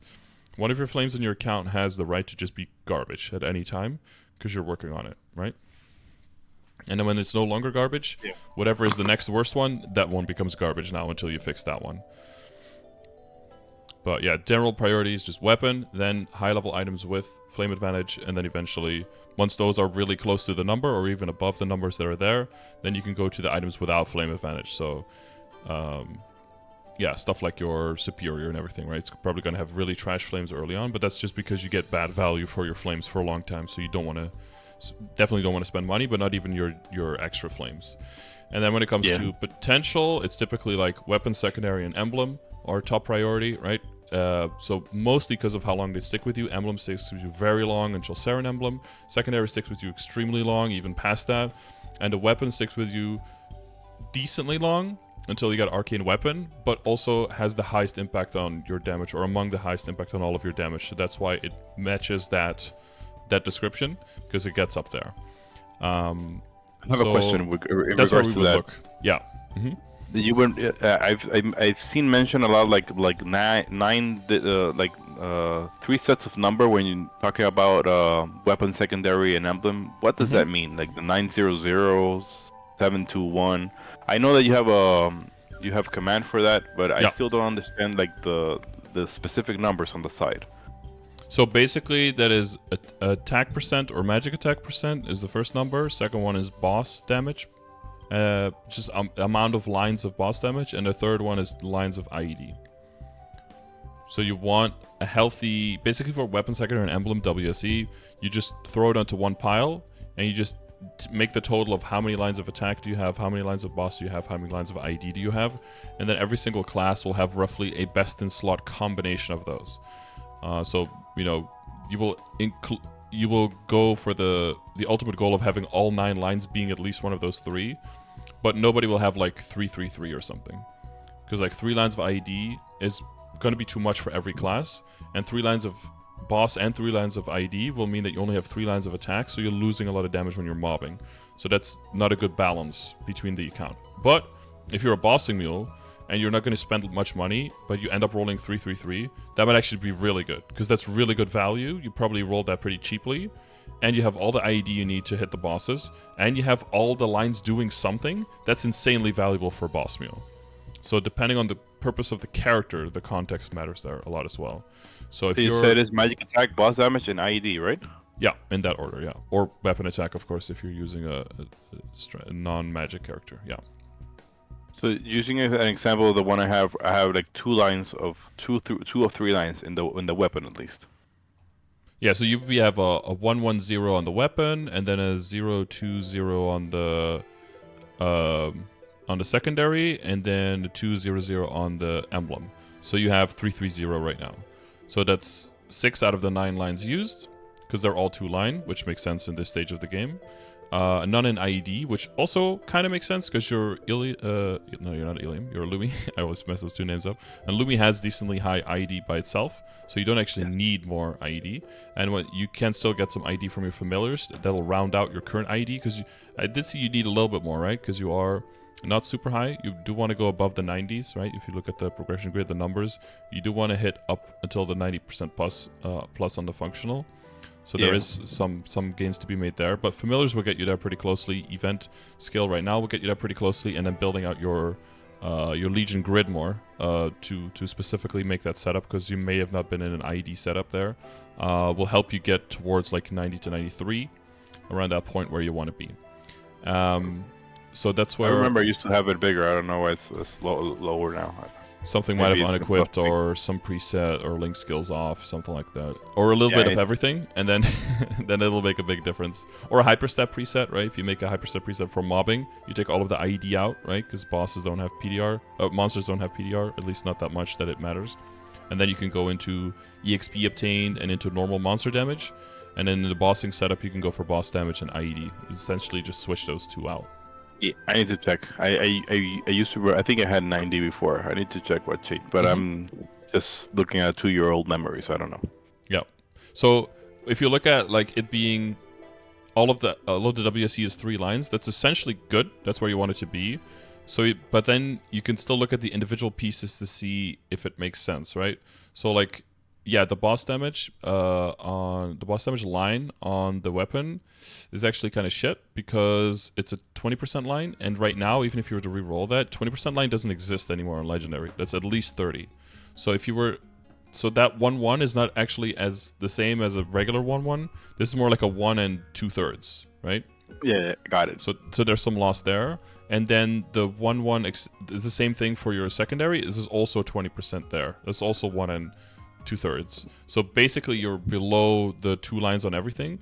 So for the next cube sale, you probably do want to look at your weapon and your secondary and see if you can roll something better there. The good thing about the secondary is that you could make a second secondary very easily, or tertiary if you wish, and roll that one. In case you don't hit something that you want, you could always just keep wearing the current one. But the bad thing about this current one is that it's only boss damage and int, so that means for mobbing it really doesn't do anything, and it might actually hold back your damage when you are when you're mobbing. Whereas your emblem is the easiest to hit towards 3-line useful, because of the ID and the magic attack and the amount of junk lines it has, which is again the efficiency of, you know, how much you spend and how much you get out of it. The emblem is the first one where usually we go for like 3 lines, either it would be 3-line magic attack or 2-line magic attack and 1-line IED. Even if you don't need the IED, it'll still give more value than anything else the 3rd line would do, and it might become more efficient. But that's usually after all of the other accessories get like Starforced more, and all of the weapons and stuff, not weapons, all of the armors and stuff get Starforced more. So that's usually later down the line. But they are high up in terms of like 3-lining. So WSE, so that's one thing. The other thing I mentioned, super important, is the amount of drop rate that you have in your account, right? So in the same way that we put WSE on one pile, we also typically put all of your accessories. So the rings, the pendants, eye and face, and earring, those 9 pieces, we put those on one pile and see how many lines of drop and how many lines of meso do you have. Step 1, get 4 lines of drop, 5 lines of meso, so all 1 line. And then step 2 is get that same configuration but with some intellect, so that they can also cover some of the damage needed by all the other pieces, to basically take a little bit of weight off, so you don't have to overfund in terms of not losing your kill speed. And step 3 is going for a whole set of full drop rate accessories, so 9 or 10 lines. It stacks up to 10, so if you can hit something with double drop, that'd be really nice, but up to 9 is already really good as well, 180. And this is specifically to open up boss boxes, right? So together with the drop rate familiar at the same time, hopefully synergizing, maybe some drop rate in the inner, maybe working on your decent holy symbol, right? All of the drop rate you can get, throwing that all into the same pile, and trying to get more backups, because this is a time where if you don't work on backups, you're going to start actually getting more money than you know what to do with, and this is where people tend to overspend on their potentials on stuff like CRA and Abzo and that kind of stuff. And even though that is a decent investment in the short term, in the long term that's going to hold you back. So if you work on the investing towards drop rate instead, which seems like a bad investment because you're not getting more damage from it, or it's hard to see the utility because it's just numbers and drop rate, but it will help you get more backups, which means that you'll be able to make bigger jumps in upgrade and Starforce, which is the next upgrade you want to make. And then that will make it more clear which pieces are more done for a long time and will stick with you for a longer time, right? Back to the beginning. And that means that investing in their potential is a more efficient investment than going for high potential in something that might potentially boom and you might not get backups for, because then all of your money is just stuck in a trace in your inventory rather than working for you actively. It does make a lot of sense. Yeah, so that's where we're now. We want to see where are you with the drop and the meso sets, right? Because you probably have a little bit of a mix and match. So you probably want to make sure that we get those done. Yeah, what I'm gearing what I have geared right now, I think has 4 lines of drop, just 1 of meso. But I do have a couple of the rings are in the equips inventory. I have 1 that has drop, 1 that has meso, and I think that's about it. Yeah. So if you equip everything now that you can at one point with drop and meso on it, how many lines of meso, how many lines of drop do you get to? Yeah, it should be 5 lines of drop and I think 2 lines of meso. If I equip everything right now. Yeah. That's why I keep a couple of those items that are legendary. To try to work on the. Yeah, we're gonna use those. We're gonna use those. So, like you said in the beginning, just to take it back a little bit, we talked about where's your money going to come from. You're going to work on some bossing mules because of you don't want to do those long grinding sessions and all that, and I get that. But your first character will be played disproportionately so much more than any other character for so long that going for meso obtainer on that first character will always be worth it, because you are that money is going to come back to you like dozenfold, right? Not immediately, but eventually. So it makes sense to make that first set for your first character. If, your account starts building up more meso, the percentage, like we talked about, right? Oh, all of the money is coming from bossing mules. I don't need to do Ursus anymore. That's now a waste of time, right? In the same way, all the money is coming from bossing mules. You don't need to make that initial investment anymore to make meso gear on a boss mule, right? The boss mule is probably going to level through Monster Park, level up potions, event EXP. They're not going to kill a single monster between level 225 and 260, aside from maybe some monster, symbol dailies, right? So the amount of actual monster engagement that can drop meso is so low. They're going for meso on those doesn't make much sense. Even going for drop rate on those might not even make much sense unless you're trying to push them into C10 and that kind of stuff, because they're going to get all of their drops from the account. And going for legendary might even be over investing. You might want to just epic or unique gear in terms of the potential. Most of the money is going to go towards Star Force, and then they're immediately going to start generating income for your character. So again, the purpose of the character is very important in determining on where do you push for meso, or where do you push for spending, and what do you invest in. So for this character, since we are going to be pushing for higher levels eventually, getting that meso set early on is going to be important. So I would look for 5 meso, because 100% from equips, that's where that caps out. And then as much drop rate with that as you can. I wouldn't overwrite any of the drop rate that you can wear now, because the next set, right, is getting the full 9 sets of meso. 9 sets of drop. Dude, a lot of terms. So I would see if that you can use this event and this cube sale to do first make that 5 and 4 set. With extra pieces that you have, so 5 meso, 4 drop that can be equipped all at the same time, and then also make or go towards that 9 drop set. Try to finish both of those off. So basically do 2 steps. And if you can do that, then after I would... right? 9 drop rate, sorry. 9 drop rate. Because meso goes up to 100% in total, and drop rate goes up to 200% in total. Got it. Yeah. A lot of this is also explained in exclamation mark drop rate if you want to read it out more in text form. Yeah. And then after that, if you still have meso left, then I would say work on the secondary and the weapon maybe, and try to see if you can get it cleaner to be full lines and not the half boss lines or the 2/3 boss lines. And if you do end up with something that has magic attack and boss and IED, as ugly as that is, 3 lines doing something is still going to be better than if it's the perfect 2 lines doing something. So yeah, don't be afraid of settling on something that someone else might call ugly. They might not have the income you do. They might not have the aspirations you do, and they might just not have the goals and the amount of time available that you do. So you just have to be more confident in your own purpose. For sure. Yeah. So that's the first step, right? The foundation, getting the drop in the meso, making sure that you make good money, get a good efficiency from your time, making sure that you create extra boss drops and extra weeks of boss drops essentially by having that drop rate up. If you have that foundation, the next step is just all Star Force. All Star Force. It's just switching into arcanes is slow, so that you can do that at the moment when you have them, or hold on to them until you can make full set. but it's all going to be Star Force in terms of like bringing your CRA up, bringing your fodder up, right? And then determining if you have like 20 belts, you can do the belts first. But if you have like 16 kind of treasure rings, maybe you do those first. Or if you already have like 12 Dominators lying around, maybe you do Dominators first, right? Depending on the backups, that will show you where the first project for you should be. And so working up to 20 star superiors, maybe 21, we talked about that before. And then once you have those, then you can go back into making good potentials for them, right?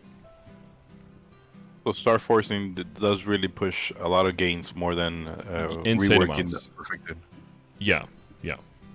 So in terms of star forcing, I should work on the CRA given that it's very easy to have fodder Exactly. given the timepieces. You have backups, so you're basically buying stars with backups. You can risk booming it a bunch of times. It's very low risk in terms of you not having an upgrade at the end of the day. Because you have so many backups, even if it booms like 20 times, you probably still have backups, right? And if you look at the graph, the distribution of how likely is it to boom that many times without making those upgrades, it's just a very low chance. So you're just always trying to see, where can I make the chance that I don't make any upgrades with my money? Where can I make that chance the lowest? That's basically what we're looking for every time. Yeah, it makes sense. I think it should. I should try to aim for pushing the CRA then gear at least.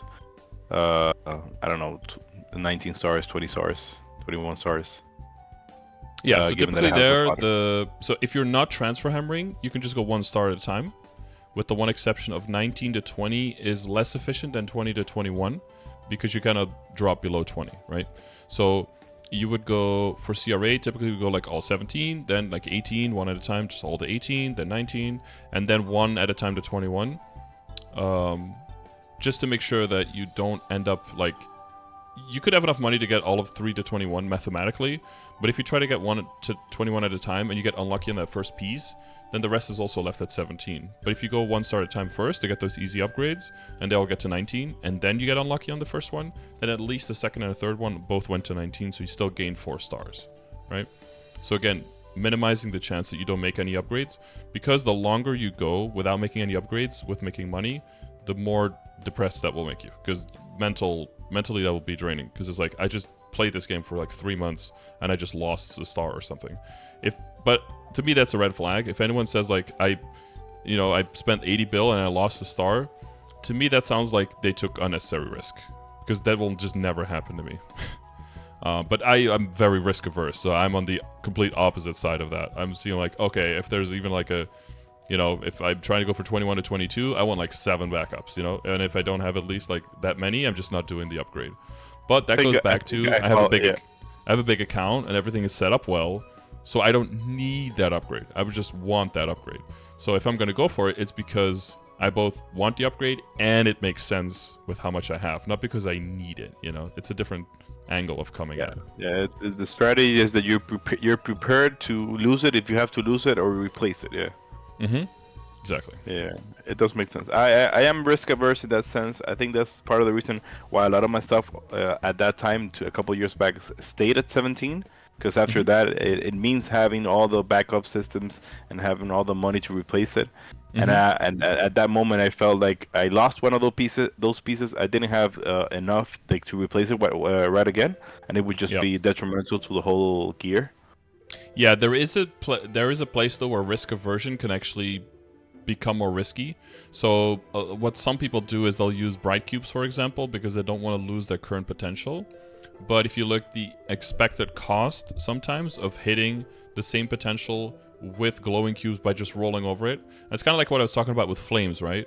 Like imagine you have a flame that's like decent, but you want and everything else's flames is better. It makes more sense to just throw powerful flames at it and just completely destroy the flame to eventually know that you're going to be rolling a better one, than to only roll like black flames on it, because the black flame is so rare that it would be wasted on that piece, right? Does that make sense? Yes, for sure. 100%. So in the same way, some people might use bright cubes because they're like, they don't want to waste a decent potential, but in doing that, you're spending so much more money per cube that if you have just saved up the money instead of using bright cubes and just used glowing cubes and destroyed your potential, it would have been cheaper to roll the better potential that you were actually looking for. So that's when the calculators come in, and you could just put the numbers in and be like, okay, I want to get this potential. Is that a good idea for me? It's like, oh, that's going to cost you on average 28 bill.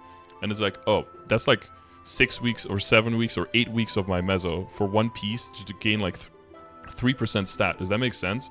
Probably not, right? Because there's probably some Star Force in it you could do, save money for, wait for a Star Force event, and then with half the money, you could probably make double the gains for quite a while until everything is 21 and your arcanes are 17.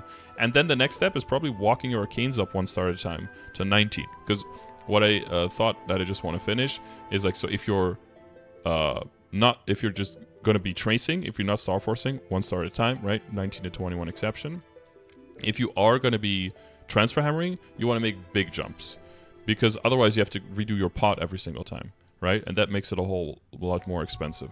So it makes more sense to be, okay, I have 17 superiors. The next star I want to be at is 20 or 21. So I want to have enough fodder to hit 21 during event. If I don't hit 21, I'm not transfer hammering. Because what is the one step below 21 is 19, right? Because we go 19 to 21. And if you transfer at 19, what do you get? 18. That's only 1 star above 17. That's not worth all of that trouble just to gain 1 star and then to have it do it again. So you go 21 to transfer hammer, or you just don't do it. You just wait for the next event, essentially.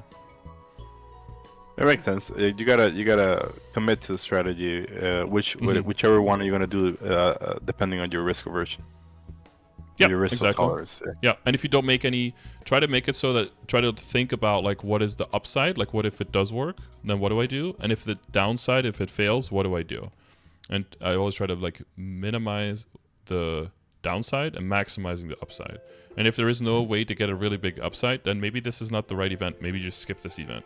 Because Star Force events are pretty common, and cube events are pretty rare, which means cubing off event is usually not that bad of an idea. But Star Forcing off event is typically a pretty bad idea in terms of getting value for your money.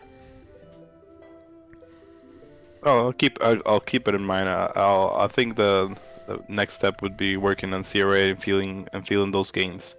Aside from the WSE potentials that we talked about, yeah.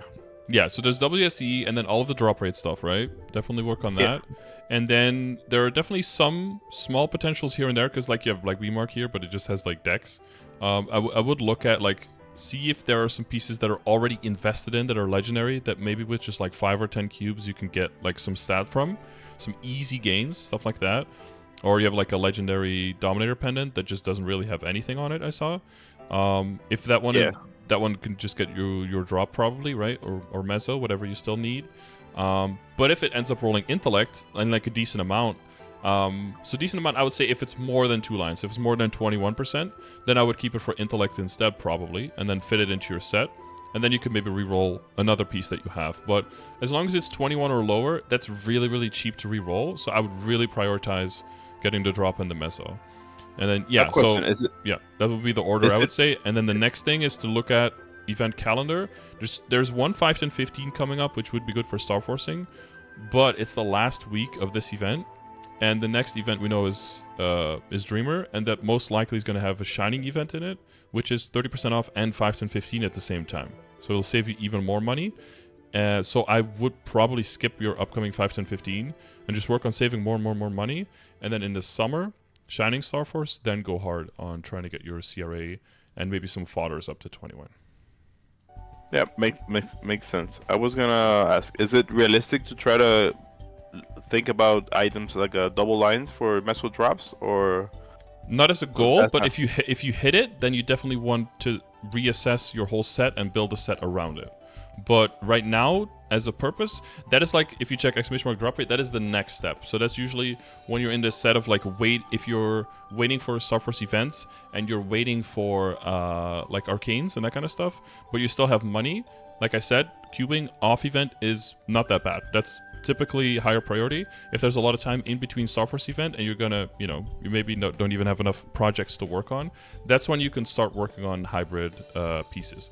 However, if you're slow and more risk averse like you are, it might make more sense to wait until you get pieces that replace your current damage pieces with slightly stronger damage pieces, and then just re-roll your already invested damage pieces into the hybrids, because then you'll also have strong hybrid pieces, which will allow you to go to higher level areas and still kill without needing to upgrade your your damage pieces like CRA and Arcane instead. Yeah, I like that. I like that plan. Instead of having them just sit in your inventory and then gather dust later, you know? Yeah, which is I guess it might be slower, but it's just more my cup of tea. Yeah, I think that might slide into your progression for gear probably more organically, and then you don't have to do the thing where you just have like 30 legendary accessories for all the different stages that are technically more efficient for that specific stage, but in the grand scheme of things, you're spending so much more money on them that they lose that efficiency. True. I agree. I completely agree. All right. I don't know if you can check anything else. I think we should have covered most of the things. Yeah, we already went quite a bit over time as well. But we did. I think we covered everything. And I also need to go to the bathroom. But yeah. With that in mind, I think we are good. If you have more like in-depth questions that end up from like rechecking the session, definitely hit me up on Discord. But if it's just a small question, yeah, you can also use Discord for that, or just ask in the chat, and I'll be here if you need anything. All right. I appreciate everything. Just hello to the chat. Yes, give a shout out. Have a good day. Yeah, I always gotta give a shout out to the chat. Always helps. Yeah, he's Notorious 2 in the chat. If you want to send him any messages, if you think you have additional information, maybe for Lumies or something, you can message him in the chat. But yeah, I wish you best of luck. And recheck it in your own time because it's long and it's a lot of information. So yeah, I'm gonna download the VOD probably and check it offline. Yeah. Yeah, I'll try to get it uploaded for you as soon as possible. Yeah, no rush. And I'll see you around. Okay, take care. You're welcome. Bye. Yeah, a little bit more of an abrupt end, but we are way over time, and I definitely need to go to the bathroom, so I want to make sure that we wrap it up there. So if you have any additional questions or additional comments on this, make sure to leave them in the comment section. If you would like one of these sessions, check out Heroic Coaching over in the Twitch chat. I do these for payment, but I also give some of these away to chatters commenters on YouTube. So if you'd like to win, 2 lucky winners every month will get a free session. So make sure if you leave a comment that you would like to win, please include your Discord name so I can reach out to you through Discord. I will also otherwise try to reach out through YouTube, but it can be pretty hard to find replies to YouTube comments, and it'll be hard for me to confirm who you are. So keep that in mind. Other than that, people who are subscribed over at Twitch, which is way cheaper than the sessions, who watch the stream can also buy them in the store, !store, with the points that you get just from watching. So that's another option of doing this as well. But hopefully this was entertaining a little bit, or educational more so. And hopefully you picked up 1 or 2 things that you may have not known, may have forgotten, anything like that. So yeah, I stream over at Twitch every day, twitch.tv/Scardor. So feel free to drop by there and you can ask any questions while I'm live. And either do that or just stay tuned for the next video. Thanks for watching. See you in the next one.